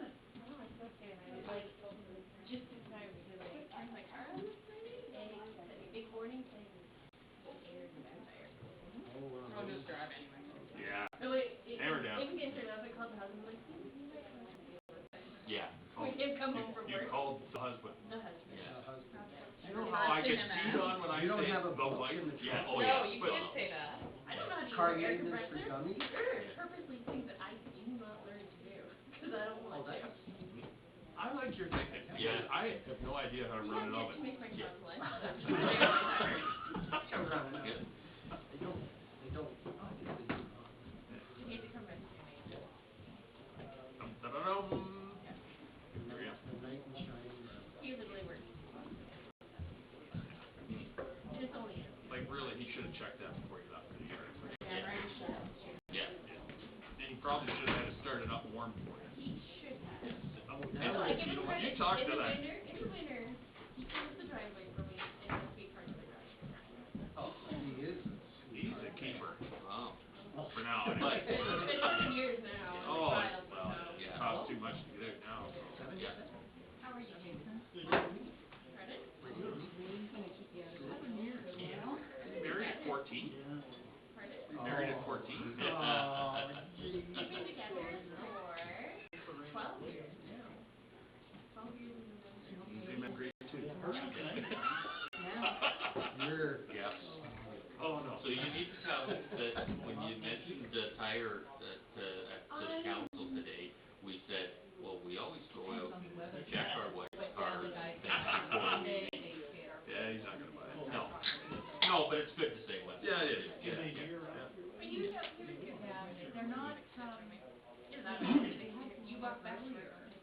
Yeah. Yeah. Yeah. Yep. I know when I worked on the road, I called every Sunday night But it's, during the time. uh, Wish you were here, I- I'd fix my tree. I wouldn't be helping when it's Yes. in the branch. Your place Get under there. 85%. She was, Yeah. wow. Yeah, Well, we I was there, I was so there's on a the front of mayor. the Yeah. property, Yeah. and we don't I didn't- have the setback, Do what you gotta do. a little bit, just where it has to be. Library must go Think on. about that thing for next year? Then we I think have it's a good Bush, idea. and then we have about 14 Being an acres of activist. hardwood that's going back Yeah. on to Yeah, Adrian's it's farm. fine. No, I don't think there's any legal. So spring. Yeah, for sure. Hopefully, I would say, we've been doing it on our library lease, and it's for very 40%. Yeah, 50% bush, Right. wetland, right? Oh, yeah. Type, you know, very Enough large. people come after that. I've been wanting But to the check. stream that goes through it was when. You tell the mayor that I have a lot more out from my hot whip than he Yeah. Actually, of course, we don't want to. Thanks for. We're not gonna check your butt. Were we in the top 10? Yeah, exactly. There's only been 3 of you. Well, we finished in the top 3. There we go. There we go. That's like the chili cooking contest they had at the farmer's market. I finished in the top 10. There you go. How many contestants were there? 11. Oh, was there 11? So I beat somebody? No, I think there was 10. Okay. One of our old fire chiefs, a guy I worked with needed a letter saying how busy he was with some of this stuff, and it was when we were doing our captain's exams. And the deputy wrote him out this letter that said that it must have taken a lot of studying because he finished second in his class. Okay, there was 2 in the class, but still, he finished second and he passed, He's not so- wrong. Yeah, but it really sounded good. Yeah.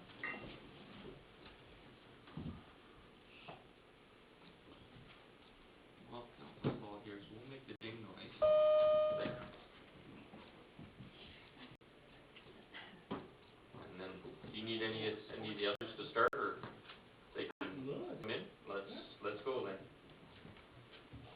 We got a ribbon cutting ceremony. Yes. I don't even know if we have a ribbon, so we'll see. Oh, we got a ribbon, good. Got the scissors anyway. Got both.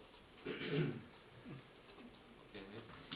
Okay, so I think, maybe a logical page to go to is the page number, I think it's the next page after the one that's on the screen right now. Has the operating and so the page that's on screen now is the overall budget, whereas the next page has the operating versus the capital.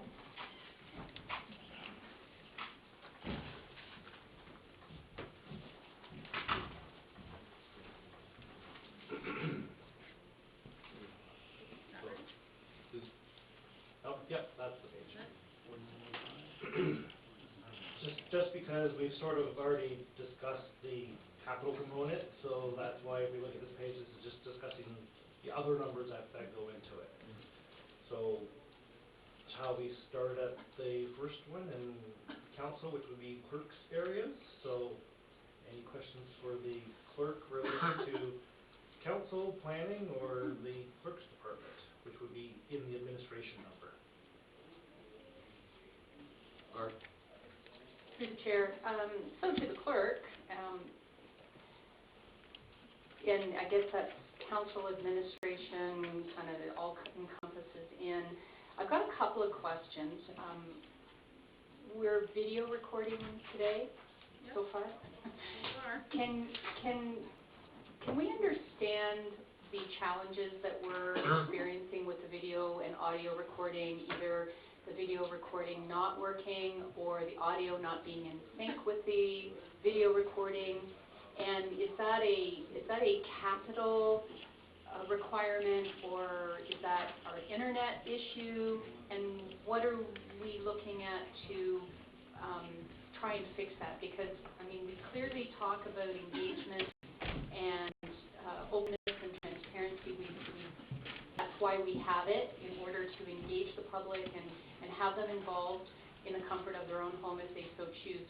But we're not delivering on that promise or for that resolution in a consistent way? And I know it's of no fault of staff, but what is it a function of, and how can we get it fixed? Go ahead. Through Mayor, members of council, so that would relate to capital. I still have, about 15,000 in the 2019 budget relating to, council chambers upgrades for accessibility, and I was hoping to use part of that, those dollars for improving video. Our major concern with video is internet. So when we're in a rural area, we're gonna have more increased troubles with internet, obviously. I'm just waiting to hear back. I've sent an email to, the CAO and the treasurer for an update as to when I could go out and look at using up those dollars in 2019 to have a better either system or look at a different option that we could use in here, but it's a lot better than where it was about 3 years ago, so. Go ahead. So hopefully the CAO and the treasurer will respond, I guess, to that request, but I support us looking at how we can fix it. If that $15,000 will help resolve the issue, great. If we're just doing a temporary fix, then, hoping that will resolve the issue. We're still in a rural area, so are you talking to ATEL, or are you talking, I'm not technically inclined, so it's frustrating for us, it's frustrating for staff, and it's frustrating for residents when we didn't invest a lot of money in the equipment. We did a bargain basement solution, and yes, it's so much better in the last 3 years, but it's being inconsistent, and I just hope that something can be done. If we've got $15,000 in accessibility and it can fall within that accessibility, then we should be pursuing every avenue. Thank you. Okay. Dave? I wouldn't call it bargain basement technology. I think it's far better than that. It wasn't $75,000 like the county. But we don't need $75,000 Right. in the county. Mm-hmm. I think they need just to make it work. Yeah.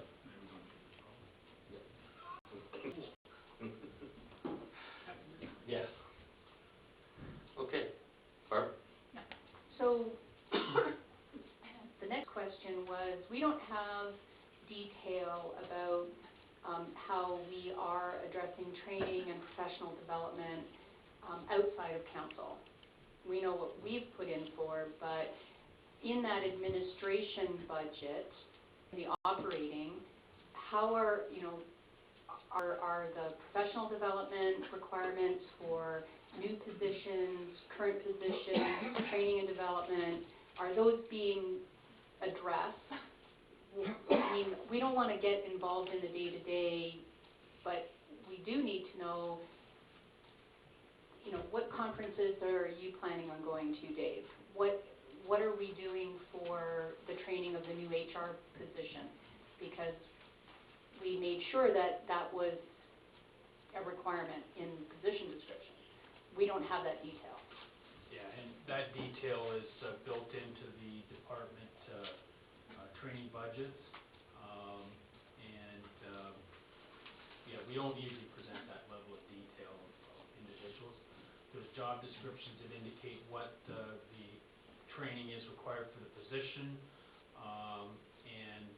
During performance review, we review with the employee whether they need math training or HR training or whatever.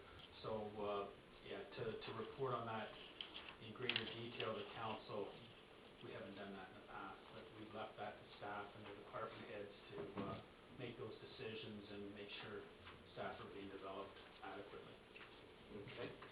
So I would hope that if senior managers feel that it's not being adequately funded, then we need to hear about that. I see that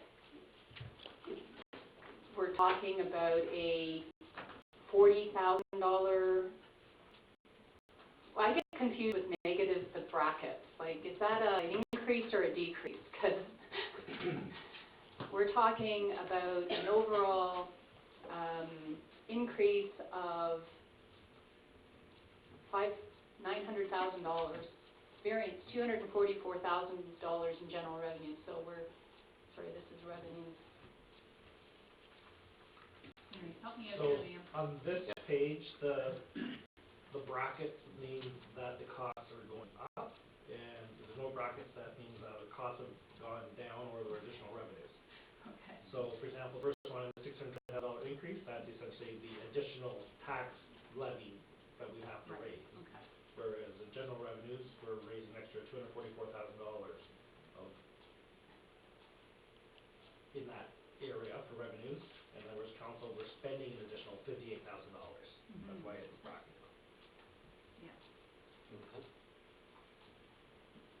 Okay, any more questions for clerk and council? And planning? Brian? I recently heard a presentation on recruitment and retention, and building on what Councillor DeBreen mentioned. Recruitment of new staff is going to be more problematic going forward. It was explained real broadly that not traditionally, but in the last 40 years or so, or more, there's been 3 or 4 baby boomers for every job, so you're damn lucky to have a job, was the thinking. Now there's 3 jobs for every millennial, so you're darn lucky to have the millennial working for you. And I think that it is quite a paradigm shift in thinking. So I'm hopeful that we're going to have more resources directed towards recruitment and retention, because as it was stated at this presentation, the millennials have their choice of places to work. They're not lucky to have a job, we're lucky to have them working for us. And if they're not happy, they leave like today, not 2 weeks from now. So I'm hopeful that this budget would reflect some of that thinking, that we need to put more resources into retaining the good employees that we do have and recruiting the new employees that we need in the future. That's good. Yeah. Dave?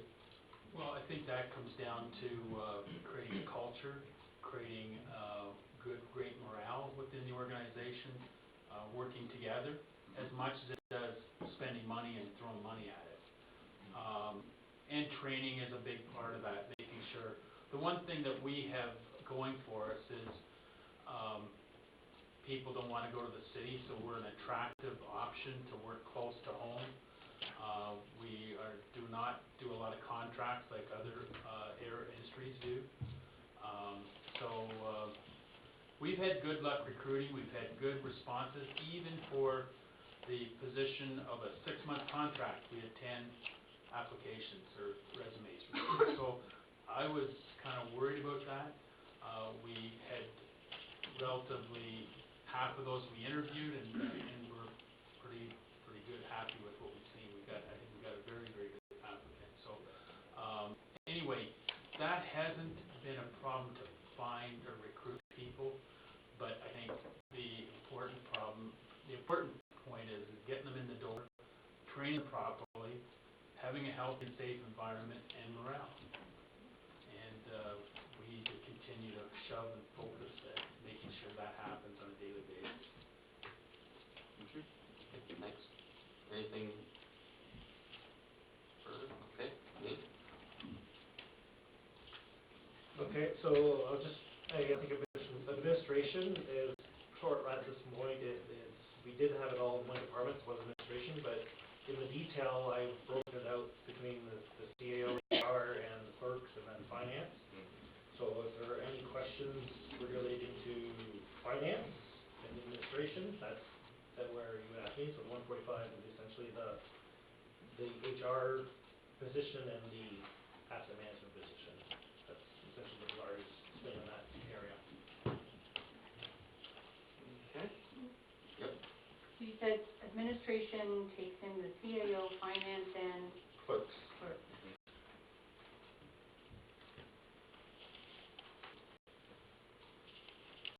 But it's up to the department manager to make sure that adequate training and retention and professional development is being addressed. We don't get to see that. I mean, if you want, we can provide it, but we haven't in the past. Yeah. Well, I think to Brian's point,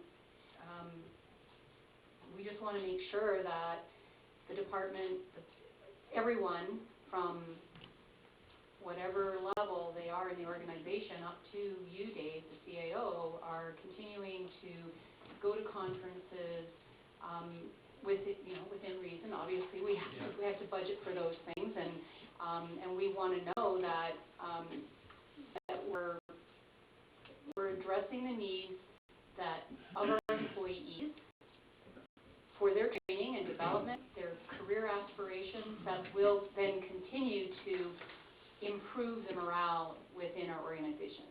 So one of the major sections in the performance appraisal document is, and I think you see that, is goal setting.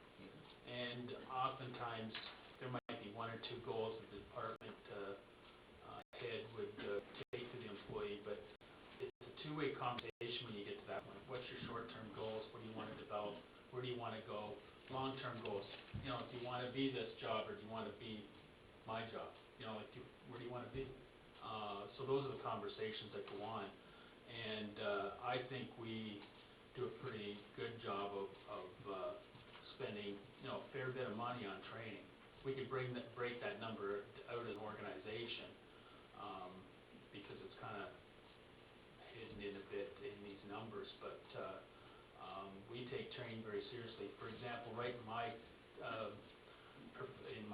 job description, it says I should attend a 1AA, Gerald Municipal Association. So we Administrative Association, so we go to those at least once a year, if not twice. We go to the Midwest Conference that the Ministry of Municipal Affairs puts on. I mean, you can't get training, you can't get information. And training to me is more than information.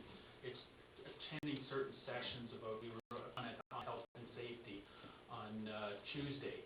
And that's important stuff. You can't get information. And I'm not sure we should really say training. Information comes in seminars, it comes in training, it comes in conferences, it comes in a lot of ways. And if you're sitting in your chair beside your desk, you're not getting that information. So that's a weekly, monthly plan that you've got to create. And every department has a work plan that they refine that annual performance review into actions. Yep. Just so to that, I'm great, because I think we all here are supportive of the professional development in whatever form that takes, in promoting the people we have and retaining them in a positive way. With the performance reviews currently going on, and we've moved up our budget process, could we be seeing changes to these numbers after you have discussions with your direct report, their goal setting, and looking at opportunities to meet those needs? Yeah, I think we've established long-term levels of funding within the budget and increasing it by, certain COLAs every year to establish those training requirements or by employee. So that's set by department based on the past, what we've done. And if they think there's more they need to add, that's on them to make those decisions and recommend it to council in their budgets. Thank you. Lynn? Okay, so this is the administration. I guess we can talk about transit, conservation authority, public health, and agriculture at this point. If there's any questions on those departments?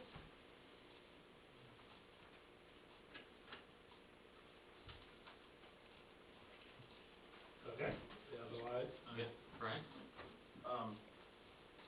Transit would include our commitment to SMART as well, correct? Is that where that? transit is the amount that we pay to SMART. Okay. So that is the amount that is being, the additional amount that's being asked of us, is that correct? Or have they set their budget? I guess we've got the chair here, I might as well ask them. Yeah. No, the budget has not been set.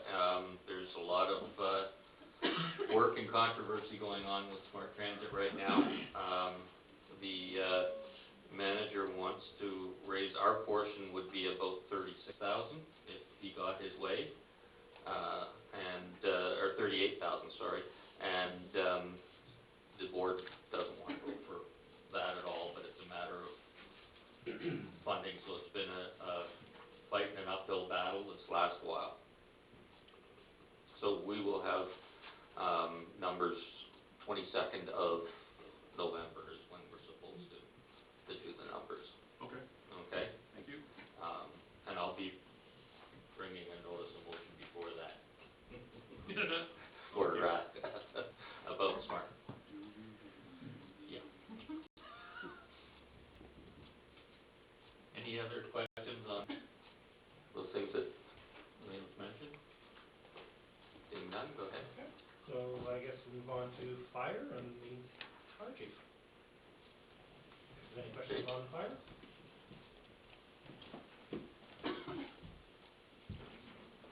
Go ahead, Brian. Looking at the numbers I got in front of me here, I don't see an additional bay on the fire hall. There was discussion about doing something around EMS, fire. Is that off the radar for this year, or for next year rather? So that's the capital budget, that one, and that is not next year, the year after is when it's supposed to be in there. 2020. 2020, yeah. Okay, so there's no operational cost associated, I guess that's where I was going with this, no operational cost tied to that bay in this budget because that capital is the year after that. Yeah. Okay, good, thank you. Okay, good. Thank you. Okay. Great, thank you. Nice truck. Yeah. Oh, and the operational budget, we had to increase the gas, I would imagine? And wax. And wax, yeah. Okay, Liam? So next we'll bring up the CBO, and talk about building and other protective services. Okay. Anyone have any questions on building and other protective services? Brian? Just so he has nothing, or he has something to talk about, I gotta ask him something. Or nothing to talk about. Or nothing to Yeah. talk about. Do you see, or are you anticipating with this budget, a sort of a straight line continual increase in building, or what's your crystal ball telling you? In terms of, building permits and such. My sources are telling me there is a slight slowdown in the province. Dundalk seems to be doing, I shouldn't say Dundalk, Southgate seems to be doing very well. So I'm anticipating, or I'm budgeting as if we are carrying on a straight line income. Thank you. I think something that should be mentioned as a direct result on the budget with the other stuff like property standards, and we've had a bit of this discussion. We've had people that come in that there was a complaint put against them and they threatened to put in 50 complaints or whatever. That all costs. That's all money. So if somebody, because they didn't clean up their yard, gets upset and wants to complain about a couple of dozen others or things like that, those are direct dollars.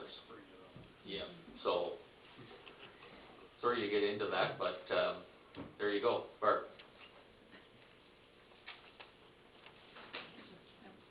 Use your microphone, please. I'm trying to say that every meeting to you, but I don't get the chance always. I'm gonna pass for now. You're gonna pass for now, okay. That's what it says. Okay. Okay, seeing nothing else, thanks, Beth. I do have one. Oh, you do have a question, okay. All the joking around, I lost my train of thought, which is good, which is always good. Fees. I know we agreed that we were going to give it, a good 12 months to evaluate where our fees are, what we charge for building permits. And I think there was discussion that we were going to look at those fees for January 2020 and that they may or may not be reduced, and which will in turn affect revenue to the building permit. Go ahead. Great timing. This week I started the evaluation of the building fees, and we're working on it, and setting up public meetings. Actually started the process yesterday. Thank you. Yeah. Okay. Seeing nothing else? Thanks, Bev. Liam? All right, so I guess we'll go to the Public Works Manager to cover roads, solid waste, cemetery, and water waste. Hi, Jim. Howdy. Any questions for Jim? Oh, Kim has a question for Jim. Go ahead. Just an update for Brian. He asked how many kilometers of gravel that's been shouldered this year, and 7.7 in the new construction, and we have Sutherland's coming in to do 12 kilometers yet, because we're supposed to start this week, so that's close to 20 kilometers of shoulder gravel. Brian? I guess, yeah, and thanks for that, Jim. But my question wasn't about specifically new gravel on the shoulders. How many kilometers of shoulders have we maintained in terms of grading of existing shoulders?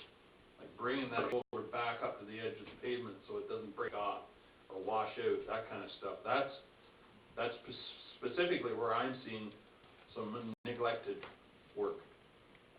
You look on the sides of the paved roads on a hill, it's washed out, the edges of the pavement are breaking off. That's more specifically what I was trying to get at there. Sorry, I didn't explain that very well, but that kind of stuff is not getting done. At least I don't see it getting done. I appreciate the work that you've got done, but that's... So typically we'll do some of that application in the springtime.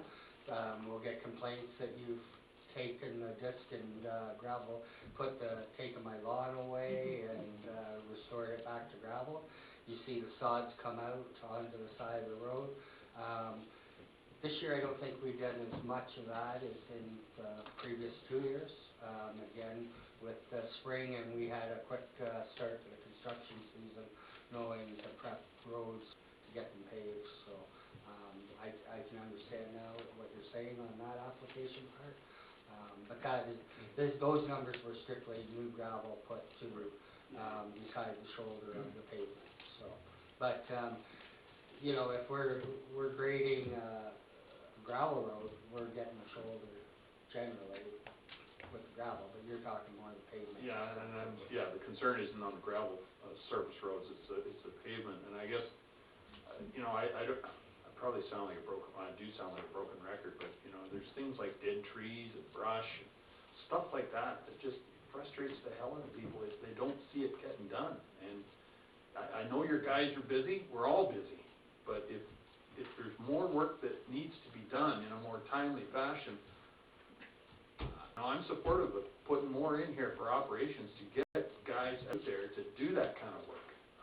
Potholes in a more timely fashion, that kind of stuff. We can't spend and invest all this money in building a new road, like we did this year, rebuild a road, and then just walk away and leave it for 20 years to go to hell. I mean, come on. There's got to be more work maintenance done, I think, on these roads to maintain them. We've got a huge investment in them. We've got to look after them. Well, So that's where your asset management plan is gonna start driving more of this. Good. And seeing, the work orders and some of that information coming, and then evaluating against that road to say, oh, we're always going to this road to fix it. So this one moves up in the list for prioritization of reconstruction or whatever. So, just to your point, again, checking a few numbers here about that surface application, was it 63,000 or something, I think Liam mentioned. 3,500 of that was just increasing paving, patching, that part of it, labor and materials. It was only a $3,500 increase, budget to budget for this year to last, or going forward next year. Shoulder sweeping, we added 13,000 into this budget, shouldering and sweeping, that's street sweeping. 7,000 additionally in grading, and this budget also has 15,000 more in gravel. And that's to put the gravel up and to get it applied on the roads. So those were a couple of the bigger hits from what I pulled out that would have been categorized that way. Thank you. Yep, thank you. Michael? I don't want to be like Brian and start a trend here, but But you're gonna. Go ahead. But anyway, I was just looking at different things with the roads and with the waste. I mean, I did my quick math here. I mean, I got like $140 a household if that's what it's costing us as taxpayers to get our garbage collected. I'm just kind of wondering where we can go with this. Like, what would a third party charge to do that same thing? I'm just looking at the operational part of it. And then the other thing with the roads and stuff like that, like, asset management or no asset management, your guys know which roads out there that they need to grade every 4th week or every 5th week. Like, I mean, we need to be pulling their information out of them because, I mean, those are the guys that are out there. Like, if you look at the ones that's in the field working, like your employees, they're the ones that's going to give you the answers, what needs fixed, you know, where the trees need to be cut. They're out there driving these roads every day. We need to be opening up to these guys and saying, hey, you know, do you see something out there, or just having that conversation with these guys and letting them talk, because where I am, I see a lot of it, so that's all. Okay, Jim? So I've been last week down at Vaughan, and it's in my report for next week, at CIF, AMO, RIPRA, talks about the wind-up of programs. Council's seen the wind-up of the tire program. We still collect tires, we don't get any revenue for it. It's neutral as such that way. That's the way electronics are going. The next ones are municipal hazard and special waste. So that conversation is, do you want to be in the orange drop game? And if not, it'll go on to the producers. You take it to the Walmart or the Home Hardware or whatever to dispose of. But again, in reality, when you think of it, it's going to be a reduced level of service. We're going to start finding stuff on the road in the garbage or whatever. But that's a conversation that we have to have with council in the new year to decide. So are we going to continue with those operations, or are we going to give it up to the producers? And the same with Blue Box. Does council want to be in the Blue Box game, or not council, this municipality? If not, the producers will have to take it over. We won't collect it, we won't do anything, but our service levels will change for sure. And is that something, these costs that are coming, we're only going to get some base price negotiation going on with these services. So ultimately, it's going to be our level of service seems up here, what they want to pay for is down here. Are we going to continue to be up here, or do we want to let it go here and let them? Maybe that's what we're going to do, is just drive these trucks around for the next few years and collect organics and waste. Let's let the producers figure out who's going to get a blue box instead of a blue card and start putting it at curbside and deal with it that way. I'm going to have a report to council to know, and this will be early next year, to where you want to be with those programs. And the province needs to know, if we're transitioning out, is it going to be in 21, 22, or 23? And we'll submit that however it plays out. And if we say we're want to transition in '21, we may not be on that list to transition in '21.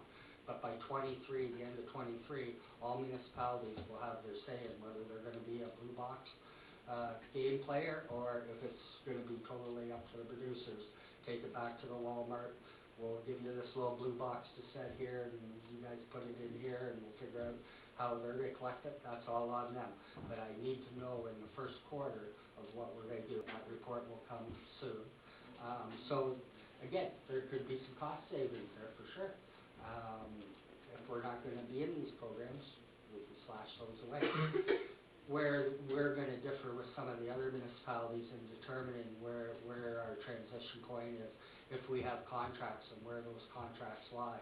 Because we do our own collection, we are not tied to a contract, whereas, say, Mount Forest, maybe they have a collection contract set up to 22.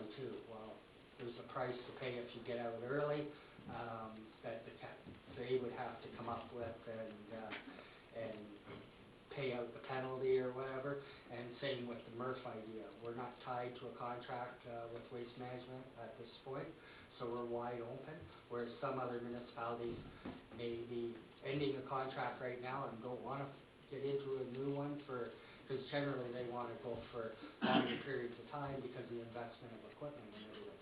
So anyways, there's a lot of things changing out there with Blue Box and we'll call it Orange Drop for our reasons.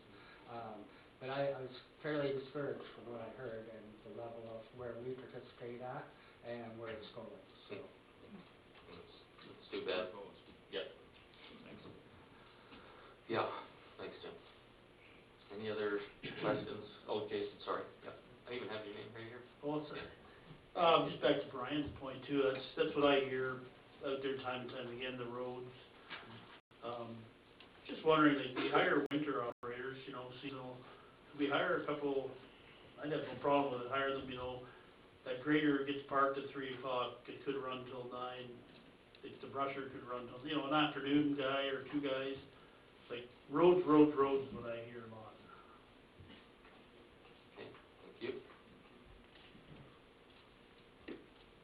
That's something to look into anyways, yep. Any other questions or comments? See, Jim's feverishly writing down all the stuff. Okay, seeing none. Thank you. Liam? Recreation, Kevin?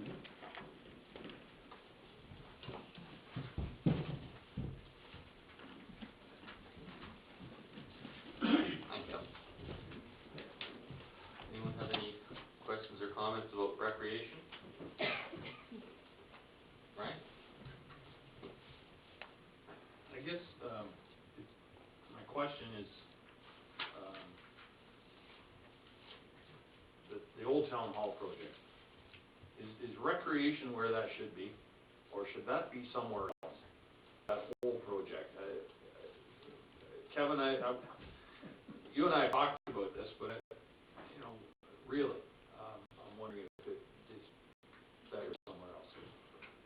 That's gonna be, something in the future. There's nothing in the budget on operations. So once we get this building done, you're looking at probably $100,000 annually in operation going somewhere. Recreation, I'm the facilities manager, so I'm operations of the facility. I am not touching programming, filling seats, putting anything in there. So yes, you're probably looking at hiring somebody in the arts and culture field to promote that facility. So yes, once it's done, you're looking at a fairly substantial hit somewhere in operations. It's not in the recreation budget. Right. And there wouldn't be any operational costs for probably 3 years anyway, likely, if the project goes ahead, right? There will be a substantial time for either myself or somebody to be part of the construction phase. Overlooking. Same as the arena auditorium, like we're, a couple hours of my day is working. Now, I was meaning more directly to actual operations of the hall itself, but, okay, well, no, that makes sense to do that. So another question, if I might, Mr. Chair, is regarding the arena in long term. Minor hockey continues to decrease in numbers. Is there opportunities in the next near future to either, I don't know, increase the use of the ice surface somehow for other purposes or with other communities? Is there some opportunities there? So in this budget, we didn't really adjust revenues. Minor hockey's actually went up 25 kids this year. Ethan's programs are starting to take off. We have a learn to skate program that's full. We have a power skating course that's full that Ethan's running. So we did some of the revenue, or some of the budget operation is offset through revenues. With the Kids R Us going up there, we're certainly getting revenue.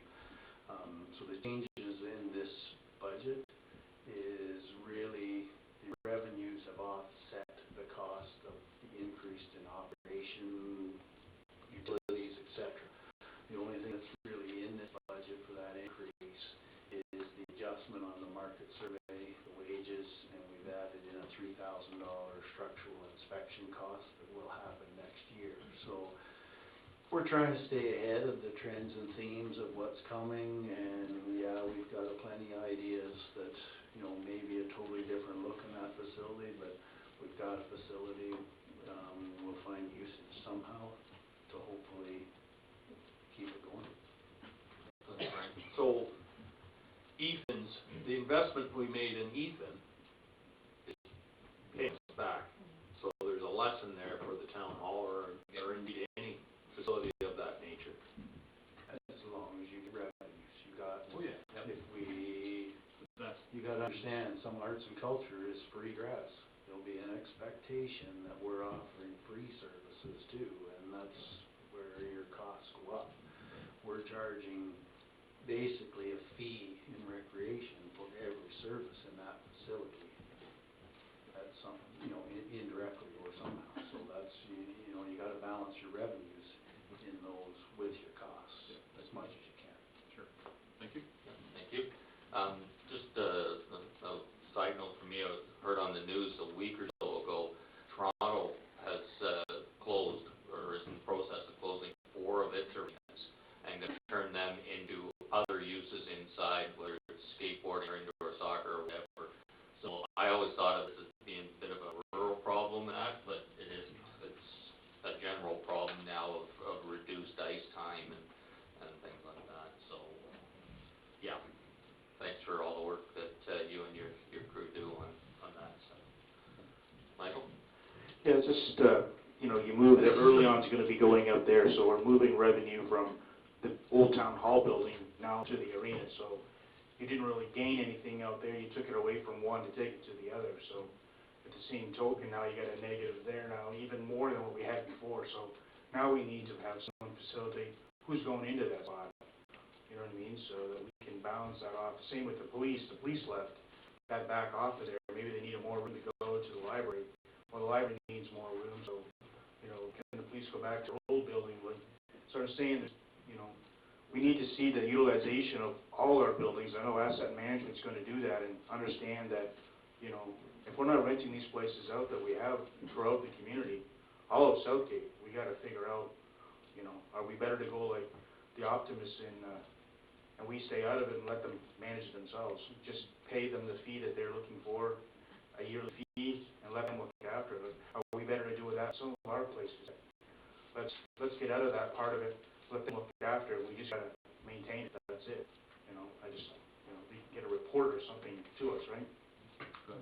Just with that was the direction we were taking with the multi-use facility. To get everything consolidated into one cost, one look, one usage, one everything.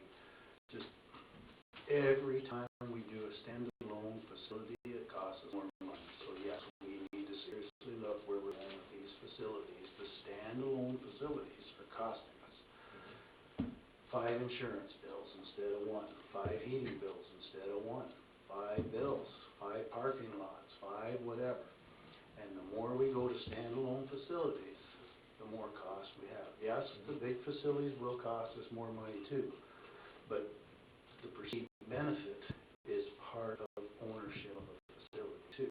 So, you know, if it's being used, yes. But, yeah, with the old town hall, you know, there's a big decision, how the basement's gonna be finished. Is it one room, is it two rooms? Like, we've got no plans for what we're doing in that old town hall other than saving it right now. And until we come up with a plan, we can't come up with budget numbers, we can't come up with anything. Like, is it just gonna be a theater when it's done? Are the washrooms taking up the whole downstairs? Well, now you gotta generate all your revenue through a theater. Well, that's a single use again in that facility, so yeah, you're gonna lose your police bill or your revenue from the bottom floor. Like I said, we have no plan right now, I don't anyways, on what that facility is going to be when it's done. Okay, thank you. Dave? Yeah, just on the kids and us, that was, them being in the old town hall is just a short-term solution. That by no means is catering to their full needs. So that's why they've got the grant and they're transitioning to the arena. But at the same token, how we just found out that the band is leaving Holstein, that's $4,000 of revenue we lost there. Now, what's gonna go in that building over there? Now, we got another facility sitting there gonna be empty. Like, we have too many buildings sitting around that we're paying for not being utilized. So, you know, you're saying you wanna build a multi-use vehicle, well, yeah, you're gonna build one, but yet we're still got all these other ones. So we need to figure out what we're gonna do with all these other assets before we even think about building a new building. And that's all true, although if you look in your community action plan, that's what the community's asking for. So we have to rationalize, I mean, that's what they said. So we have to rationalize some of these facilities. I mean, we've got property in Frozen Station. Does that need to be what it is? You know, long term, those are things you have to talk about. But, there's still needs for facilities. I'm not gonna mention any specific, but, I mean, you try and take one of them away. We went through that with Cedarville. That was a challenge. So, people still want these things. You know, the McIntyre building gets heavily used. The pool, the lawn greens. There is a price to come with keeping these people active, and I think we just look at the cost of those facilities, but keeping people active, inclusive, keeps them out of the police system, keeps them out of the health system. So,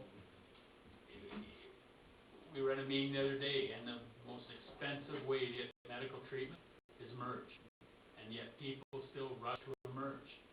So that's, you know, these clinics, these after-hours clinics, they're important so we have to invest in these things and keeping people active, keeps them out of even the health system, and keeps them healthy and active. So you're never going to make money in recreation. It's always going to cost you money. But I think if you look at other communities, and not that we should compare ourselves, but we are pretty affordable when it comes to recreation facilities. But can we do better? Absolutely, because I think there's lands around some parks in the township that we could develop. We've got, you know, expansive pieces of land that are doing nothing. We can put tiny homes on those. I think those are conversations we need to have. Because if you're going to put homes, you need still the park space for those people. But, you know, any answers would be appreciated. Thank you. And just for information, Team Town Hall has got business case proposals that would offset either the cost or substantial amount of the cost or whatever. So all of that, yes, you're right, has to be looked at and has to be worked on. Barb. And then Martin. Thank you, Mr. Chair. So when you're talking about the arena, the ice surface, I did see an article about Toronto. John, I think you were talking about the hockey arenas being not increasing but actually closing or being converted into something repurposed. And it said that Toronto was looking, and I don't like comparing ourselves to Toronto, but just a trend that we can look at is that, you know, people they're investing in cricket pitches, soccer fields, and not ice arenas. And I'm wondering if that placeholder for the $12 million arena is, creating some concern in the community that why are we building a $12 million arena, because what we think of an arena is ice surface.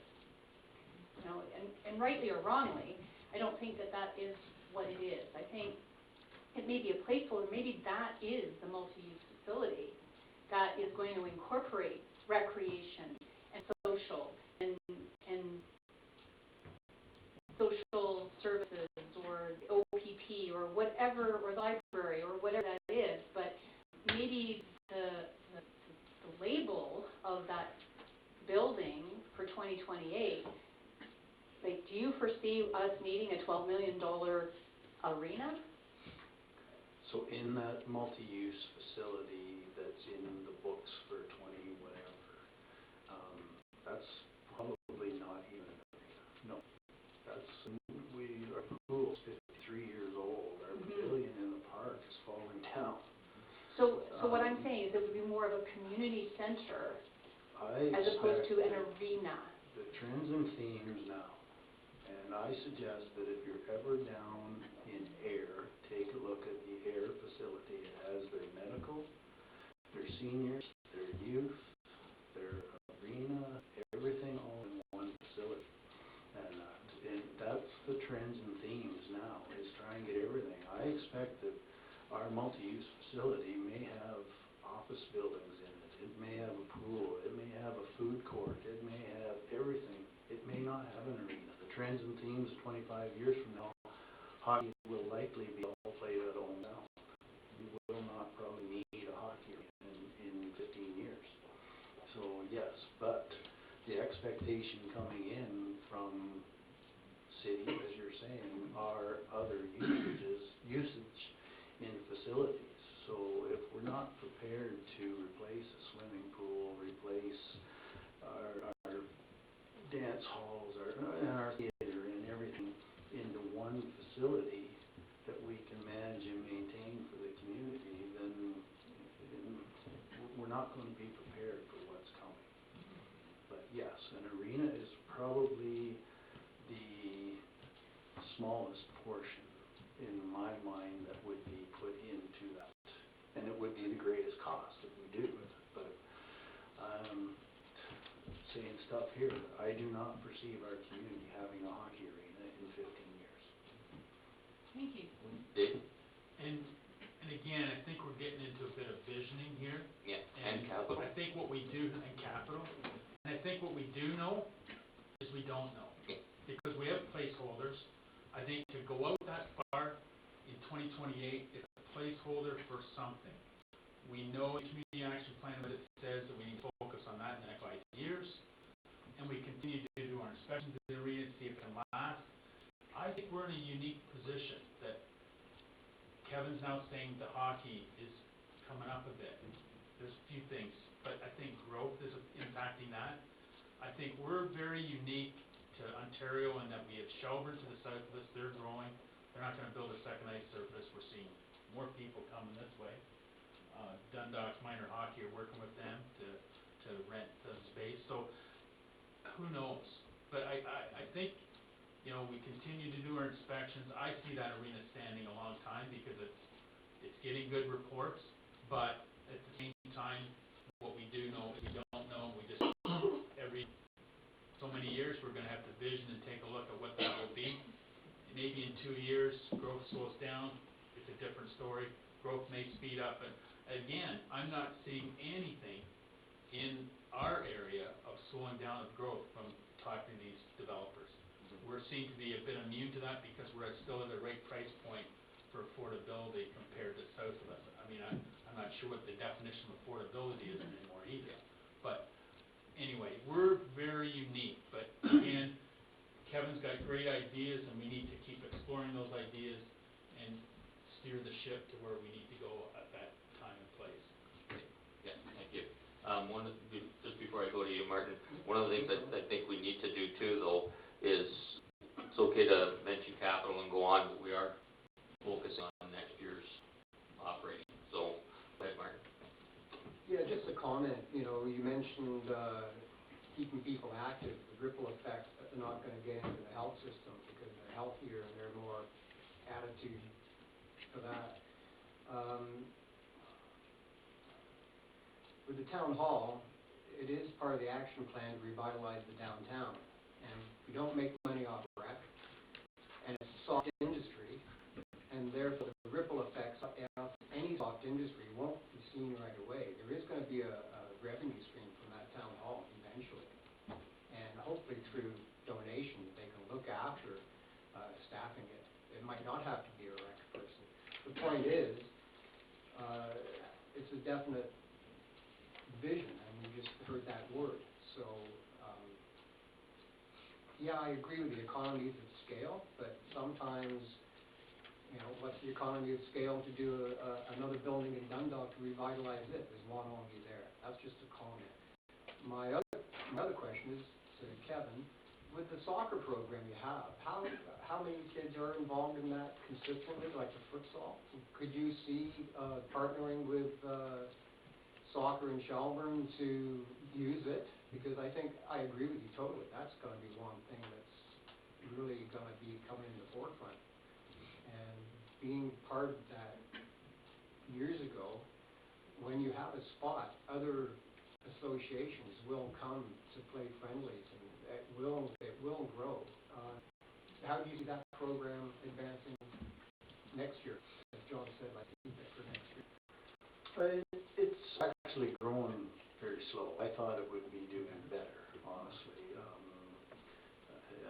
First year we ran it Saturday mornings, I think Ethan had maybe 10. We might have jumped to 15 kids at it or whatever. It's just, we're not seeing the new kids jumping as quick as we thought we would in those specific areas, but we're hoping they do. Obviously, we're putting 2 new mini pitches in the Norm Jack Park whenever it's finished, so, you know, soccer certainly, I predicted that soccer would probably be one of our premier sports again. Yeah, it's just coming slower than I actually thought, personally. Thank you. Maybe I'll just add that, I think what soccer needs really badly is volunteer coaches. I mean, that's why it died, the coaches got tired and nobody wanted to step up. Hopefully with the new community people that's coming in, there'll be that experience and interest and so on, but soccer's really inexpensive program and really good for participation if you get the support mechanism.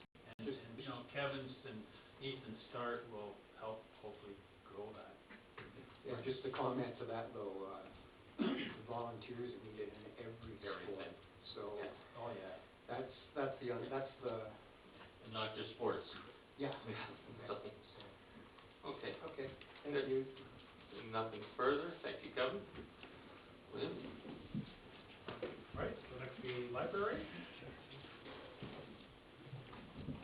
Item in the back, gonna move you right up to the front row. Any questions or comments about the library? Besides that it's really good.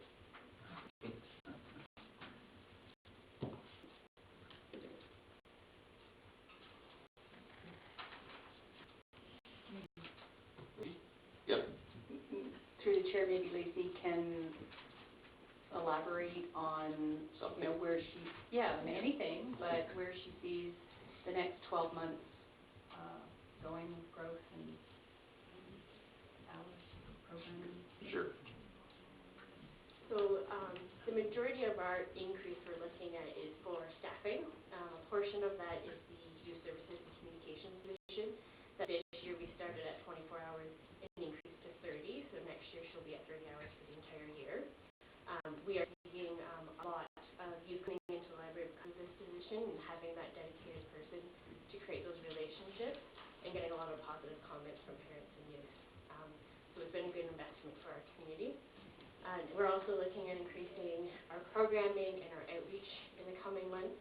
So we're going to be needing more of our support from our casual staff to cover our circulation and making sure we're not working alone. Thank you. Still not seeing any questions or comments, so thank you very much. Great, next Lacey. Economic development.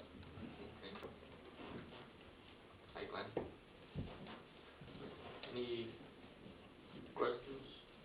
Glenn? Anything you'd like to say? Just minor changes in the budget. Computer services, the way they're being charged is different, so it's slightly more on my account. And butter tarts and buggies went up in spending, potentially at least, because we underspent last year and basically transferring the money from one year to the next. So rather than create a reserve account for $2,000 or farther than it's worth to do that. That's about it. Thank you. Brian? Glenn, there's been some talk about collaboration with county more. Is there potential to have some significant more potential participation by the county here in Southgate? And will that affect our expenses? And What type of participation are you? well, and in terms of actually taking more of an active role in working with you instead of you asking them, like them get down here more, and including Southgate more in their activities as well. Because there's going to be an expense to them as well for that. Is there maybe an offsetting expense here as well? I guess that depends what we do with them. If for example, they're offering training, educational courses for businesses, then we would be hosting a room and picking up the costs of food and beverages and that kind of thing. Most of the things they do don't kind of relate to us, like when they're advertising the county, they're advertising the entire county and not, individually parts of it. So, and we don't do a lot of that type of advertising anyway, so there isn't a lot of overlap other than in the training budget and educating for businesses like startups and self-help and that kind of thing. Okay, thank you. Michael and then Barb? I'm not sure this is for you or not, or maybe for Jim. I'm just kind of wondering, when we want to work with the county, like, as I said, I don't think we utilize them up there on what they could actually do for us here in Southgate and save us money. One thing I look at is that, we have county roads throughout that, why they can't do our night patrolling and calling our plows. Why do we need to put a night patroller out there when the county guy has a night patroller out there? Or why do they need to have one and we have one? Like, is there a way that we could, develop something between all of us that, we can save money? We're looking to save money for the whole county. Like, there should be ways that, guys like yourself can sit down with a business plan decision and say, hey, can't we do this? I know there's liabilities and stuff like that, but with the software out there, that if everybody's running the same software, we're no checking the same roads. Like, it doesn't mean one truck should be passed one guy the other day. They're just kind of wondering what you see. Okay, Glenn?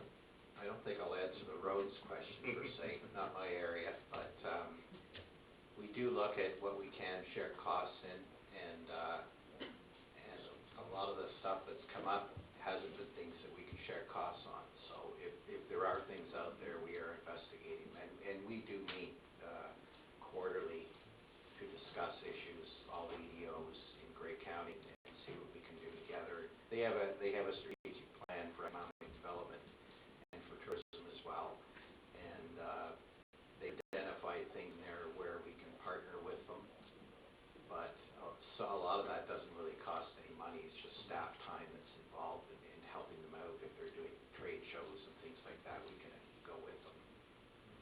Thank you. Barb? Could we get a motion to go past noon? So we'll just wait until we finish with Glenn. So, Well, and then I yeah. have a question for Glenn, but Okay. and I don't think mine's going to take a minute. So quick question. Notice that the budget is actually less in 2020 than it was than the actual in 2018. And I'm just wondering, are we underestimating the expenses required to implement the community improvement plan, the downtown revitalization? I mean, I would anticipate that may require more of your time or signage or public engagement. I'm just, there's all kinds of things involved in that, and I'm looking at your budget as being 91% of what it was last year, which was higher, but actually less than 2018. Okay, Glenn? I'll see if I can answer that. I think the variance mostly relates to, we did some transfers to capital for signage, because it's one of those billboards, for example, or if I rent out a billboard, it comes off the operating budget, and if I build a billboard, it comes out of the capital budget. So it would just transferring funds from one budget to the other, and that's why there's a variance. Seeing nothing else for Glenn right now, thank you. And Barb's going to move that we go past noon. Seconder? Michael? Any discussion? All in favor? Carried. Dave? Yeah, I just want to go back to that question of Councilor Shearson with regard to, patrol and that kind of thing for roads. Years ago, we had discussions about amalgamations of activities. So we looked at county and we looked at lower tier, and we looked at what are we doing, two things in both of us. So we're both doing roads. There was discussions that would end up being kind of like this albatross that got left on the table. But I think it's time that was looked at again, and that you could bring to one level, because, we're patrolling it there. We got the hardware here. You'd have more critical mass in one location to be, better work and across the whole road system. But, we see things on the county road that sit there for a long time too, waiting to get done. So, anyway, I think there's a conversation there that needs to happen, that maintenance is at the lower tier, and the upper tier is that they could have the engineering expertise to say what these major roads need in the way of work, structure, roads assessments, and have that kind of engineering support level at that level. Anyway.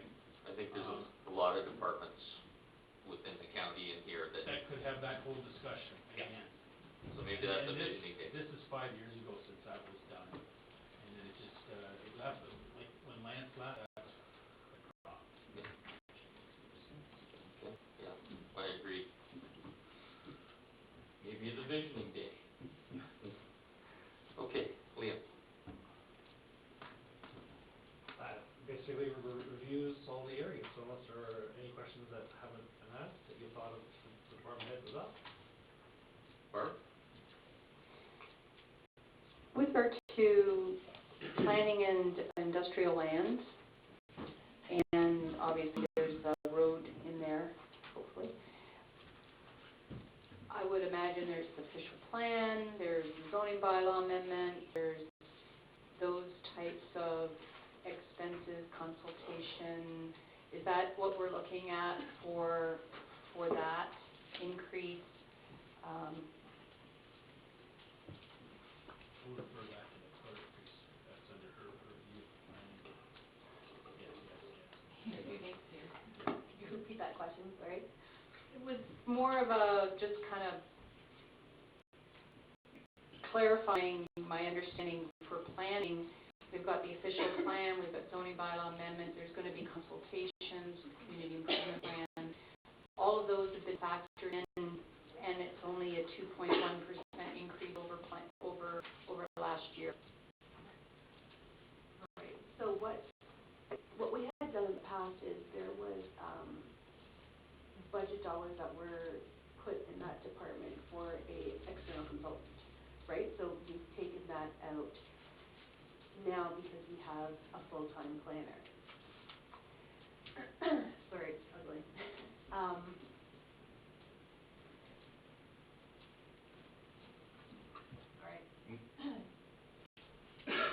So, there's the budget. I'm sorry. Dave, Take over. I'm sorry.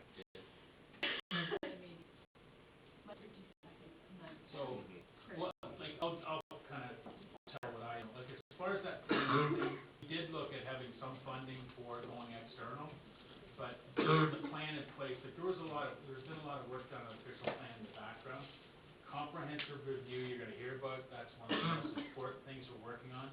That comprehensive review looks at industrial lands across our urban footprint, and then will justify expansion into the other lands which we own down the highway. So it's, we have to do this comprehensive review to see what industrial lands we have, what industrial lands need to be turned back to something else because they're in an inappropriate place in town, and what lands that we have for development and future lands, so that we can justify this urban expansion down to where the lands we own. So that's a really important piece, and all of that is in that budgeting for this year, or for 2019, and 2020, to be completed in 2020. Sorry, to the council. That's right, and a lot of that work has already been completed, so by December, we'll have a report that comes forth with regards to the growth studies, and I guess it was just sent up to the county level for review, so it is almost completed for this year with finalizing, going through that official plan review for beginning next year. Would it be wrong to say well said? Good effort. Yeah. I just lost it. Perfect. So, the other part of that I did want to mention was source water protection. And with Bill 108 and the debate over conservation authorities and what their mandates are, and non-mandatory and mandatory, and what the province is going to pay for or not pay for, there's the thought that, or there's concern that source water protection will no longer receive funding from the province, and that it will be a municipal download. So we may see something come down the road. We really don't know what that is, but I see SWP 5000. And that's kind of in planning, and I'm not sure what SWP stands for, so. Let's have the clerk tell us. It's source water protection, That's so what I thought. so we completed most of that, I believe it was ended last year, this year, so there's very little to carry over. A lot of it is for upgrades, and we split it partially with the officer position in with Jim. Thanks, Mary. There is, just to give you a heads up, there is a concern that there's going to be some downloading of what it costs to manage source water protection, and although a lot of the work has been done, it's important. We don't want another walk-in, obviously. Okay. Brian? I don't think we talked about cemetery, did we? No. So, my question is regarding the cemetery. Am I correct in reading this, that the budget variance, you're asking for $1,824 less than 2019, is that correct, your net? Yes. And is that reflective of the reduced cost to maintain the cemetery, or people getting healthy and we're not accommodating as many there? I'm asking for a friend. Well, I guess, in all seriousness, the cemetery, we had a contractor maintain the cemetery this summer, correct? Grass cutting. Grass cutting, yes. And that has worked out all right? Everybody seems to be... We had a few complaints that saying it's not quite in the state that they've seen it in the past. It's generally just the weed cutting a little bit, that the contractor had said that they would be doing either depending on the growth, but Right. another cut, or not necessarily as manicured as we've maintained it in the past. Yeah, this year we haven't had to put out as much maintenance work with the caretaker there. We just had Five Star actually do the leaves for us yesterday and the day before, due to our caretaker being in operations also and having some other duties. But that's how the projections have been going. That's where we've seen it. So we're carrying on with the Yeah. fund, yeah. Now, Okay. whereas maybe there's an increase in burials, that'll reflect, but we how we're seeing the numbers is how it's planned. Okay, thank you. Thank you. Good? Go ahead. So just to Barb's point, source water protection is under the water budget for the risk management official. We have not went to Conservation Authority for that service, so it should be a download in our system as it stands right now, and we project to keep working on it the way we have been in the past. And just to Mike's question about patrolling in the county, they have different level service roads. They have to patrol them a lot more frequently. We've had discussions with them. They don't want to drive our gravel roads, and we also got to drive gravel roads. So if this is going to come, it isn't going to come from the bottom. It's going to have to come from the top down to make change up there. Thank you. That's good. Yep. Anything more? No? Nothing more for you, William? No. Okay, so, we do have the resolution on the table that I read at the beginning, that we were, yep, Sorry, there was a sidebar here. We both have a question about cemeteries. please use your microphone. I will. Okay. Interrupting Yep. you. We both had a question about cemetery where, I'm not sure where that number came from for cemetery, because on the last page it says budget for the cemetery is $50,554, which is 143.2% more than 2019, and then on page 4 of 8, the cemetery has 150.9 budget to budget variance, an increase of 16,827. So, but then again, it's got brackets, so it's up or down. So I'm not sure where Brian is referring to the 1,800 less than last year. If you could direct us to that, Please. I know where you're going. Okay, so the 1,800 is on the, page number is this? Page 5 of 8, where we put operating versus capital is Right. split out. Okay. So the operating is down $1,800, and the capital is up $7,500. Okay. So that's why overall the department is up. So that's, and then which page are you referring to, that's the 16,000? Page 8 of 8, no, Eight of sorry, eight. page 8 of 8 shows attachment 1, cemetery, the second line from the top, and it shows 2020 budget of $50,554. So that, the expenses isn't in the department.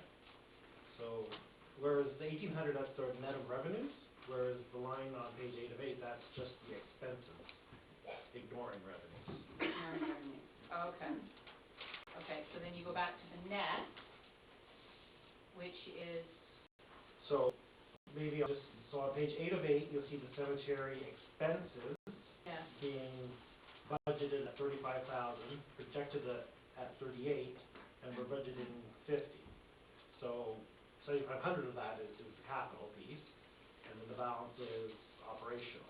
So whereas on the previous page, probably 2 pages before, page, that would make, page 6 of 8, cemetery revenues was budgeted in 2019 of 24,151, and then we're projecting 28,904, and we're budgeting 33,000 Yeah. next year. okay, So revenues are up, expenses are also up, right. but on a net basis, the overall is down $1,800 on operating and up $7,500 on capital. And then on page 4 of 8, cemetery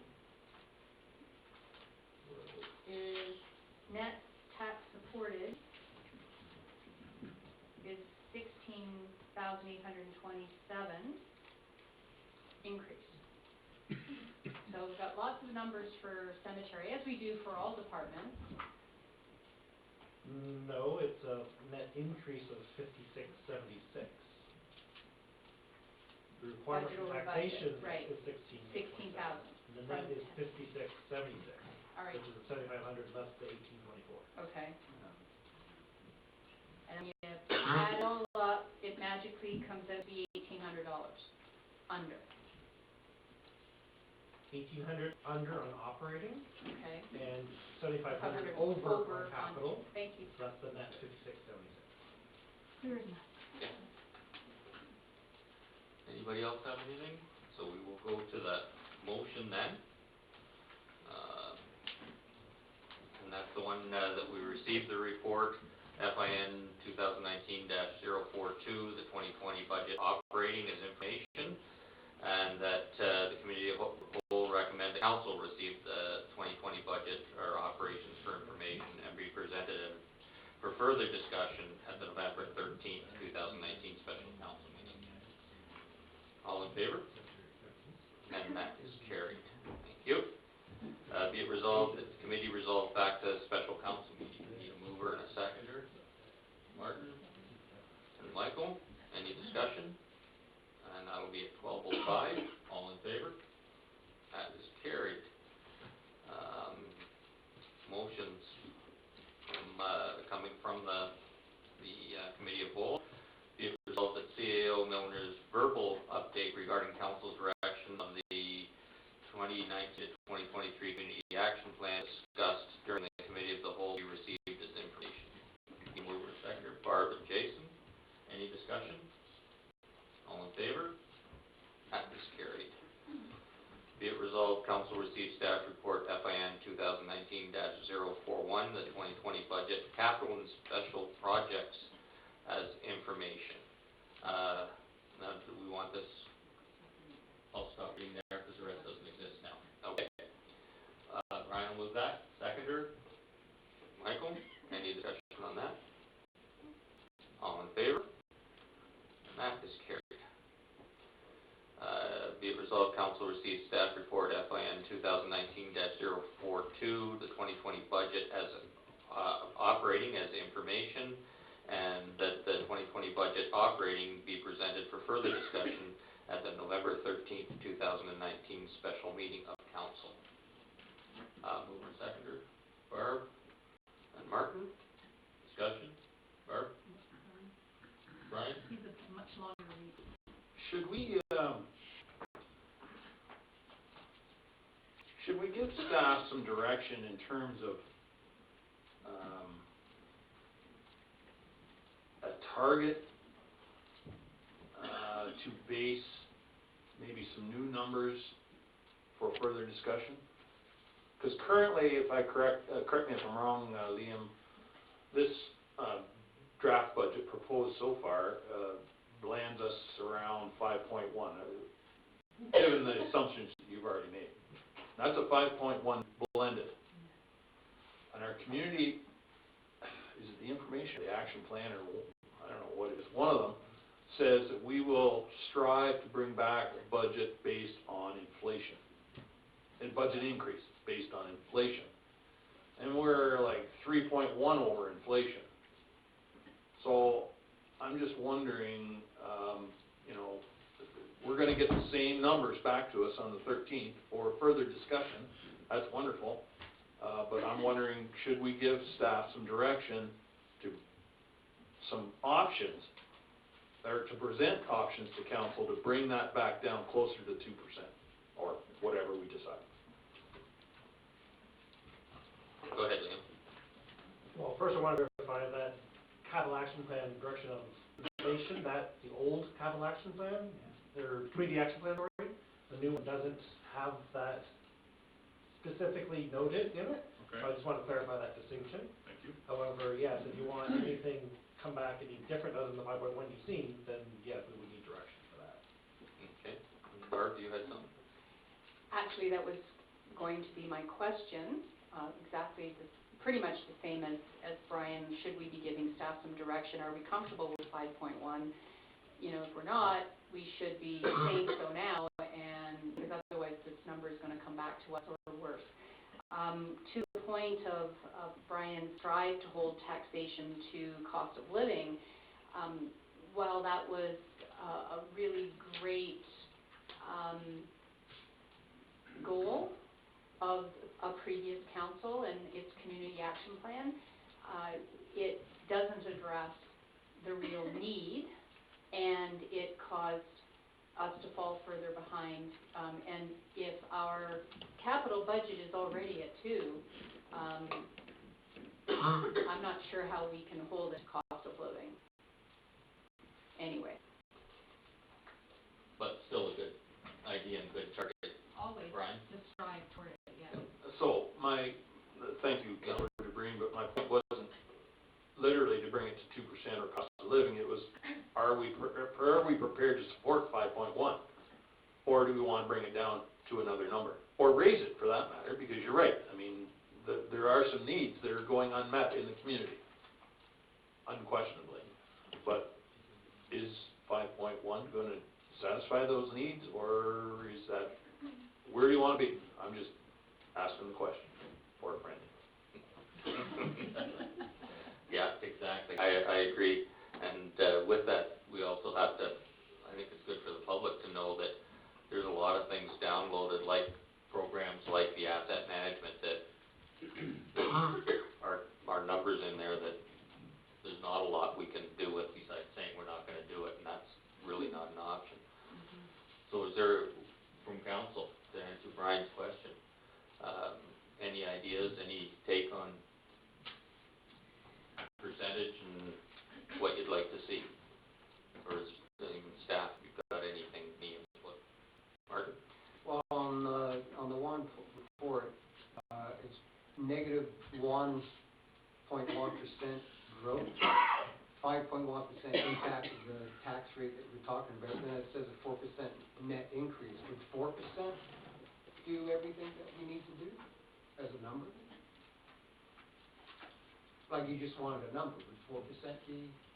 Well, 4%, if you have to get rid of 1.1, you're likely looking at about $120,000, $130,000 in taxes or costs that we gotta get rid of.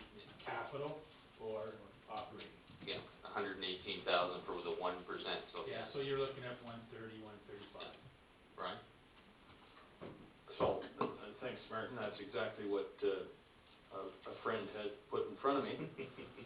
So I would suggest that we go down to a 4.1, or at least give staff direction to bring back some options to decrease the overall increase to 4.1. So in that theme, I would suggest an amendment, or would it need to get a separate motion? Okay, we're going to add a third clause to the budget, or to the recommendation in front of us. Okay. The council directs staff to bring back recommendations on savings to decrease the blended tax rate from 5.1 to a range, to 4.1. I would move that motion, and, that would be the basis of further discussion. We may be back up to 5.1 at the end of our meeting in November, or we might even bring it lower, I don't know, but that's what I would suggest for a basis of discussion for information back from staff. Thank you for that. Do we have a seconder for that? Okay, Jason will second it. Any further discussion? David? So, to put it in perspective, that's with 81 in. Yep. For the old town hall. Yep. So you're really looking at about 3 or 4 without that. So that's kind of where we've been in the past. But anyway. And is 81 the right number? That's a whole other Well, discussion too. again, that's basis for discussion. Anyone else have any? If I could? Yep. Just don't take it all out of building, okay? Thank you. To most. Martin? Just for curiosity's sake, if we did go back up to 5.1, what visioning here, if we're going to do, what is the number that we need to do all the roads and to keep it viable, to keep it level with infrastructure? Wow. That's going to be like 8.2, 8.9, it's going to be 10, right? 10. 10. I mean, to follow your asset management plan, Yeah. because I follow think what's that's where coming you're up. getting. Yeah. Yeah. So maybe a gradual increase to that number down the road would be beneficial. Like in 20 years. Yep. Liam and then Michael? Just want to remind council that in their community action plan, there was one of the, goals was to add a 1% levy specifically for roads, for capital, and that is not in this budget. Okay. Michael? What we're talking about, I think we just need to look at, we need to go out there and just ask all the members of each department, look for certain things. Like, I know they should be, but, when you push comes to shove, sometimes you can find 20,000 here or 5,000 here. At the end of the day, with the amount of money we spend, it can add up. So there's ways of saving money. I know when we look at the traveling, well, they've got $100 and some for meals. They've got, we're not going to spend that because we'll carpool. We don't usually all drive our own cars to any conference we go to. We usually save money. So that's what we got to be thinking. Everybody needs to be thinking of it. From this side of the table to that side of the table, everywhere. Yeah. From experience, I was working in Toronto during the Rob Ford years when he was dictating 5 and 10% cut in all budgets. And the issue with doing a percentage in every department is that it's performance punishment for the ones that have been very good and working on and keeping their budgets low and right on, and departments that had a lot built in didn't seem to matter what happened. So, I believe our budgets are kept pretty good here, but that doesn't hurt to look all the time. So, Barb? And I agree that we have to look at this side of the table as well, and a $50,000 increase in council expense is nearly 0.5% right there. So I think we need to consider how we can step back and where we can sharpen the pencil. And we're going to have to look to the clerk to come up with some options. As far as, I'm prepared to go to one conference. It's not high on my priority list. If everyone else is, willing to look at the meetings that we're charging for, the number of, carpooling to events, let's look at ways that we can sharpen the pencil on this side of the table as well, because it's not all about, Jim cutting back on calcium and Nope. I think it's only fair that we look at our costs as well. Agreed. Okay, so that's the motion as amended, 4.1 target. Any further discussion on it? All in favor? That is carried. Now the main motion, that was the amendment, now the main motion as amended. Any discussion on that? All in favor of that? That is carried. Confirming bylaw. We need a mover and seconder for it. Jason and Brian. Any discussion on the confirming bylaw? All in favor? No. And Brian moves that we adjourn at 12:18.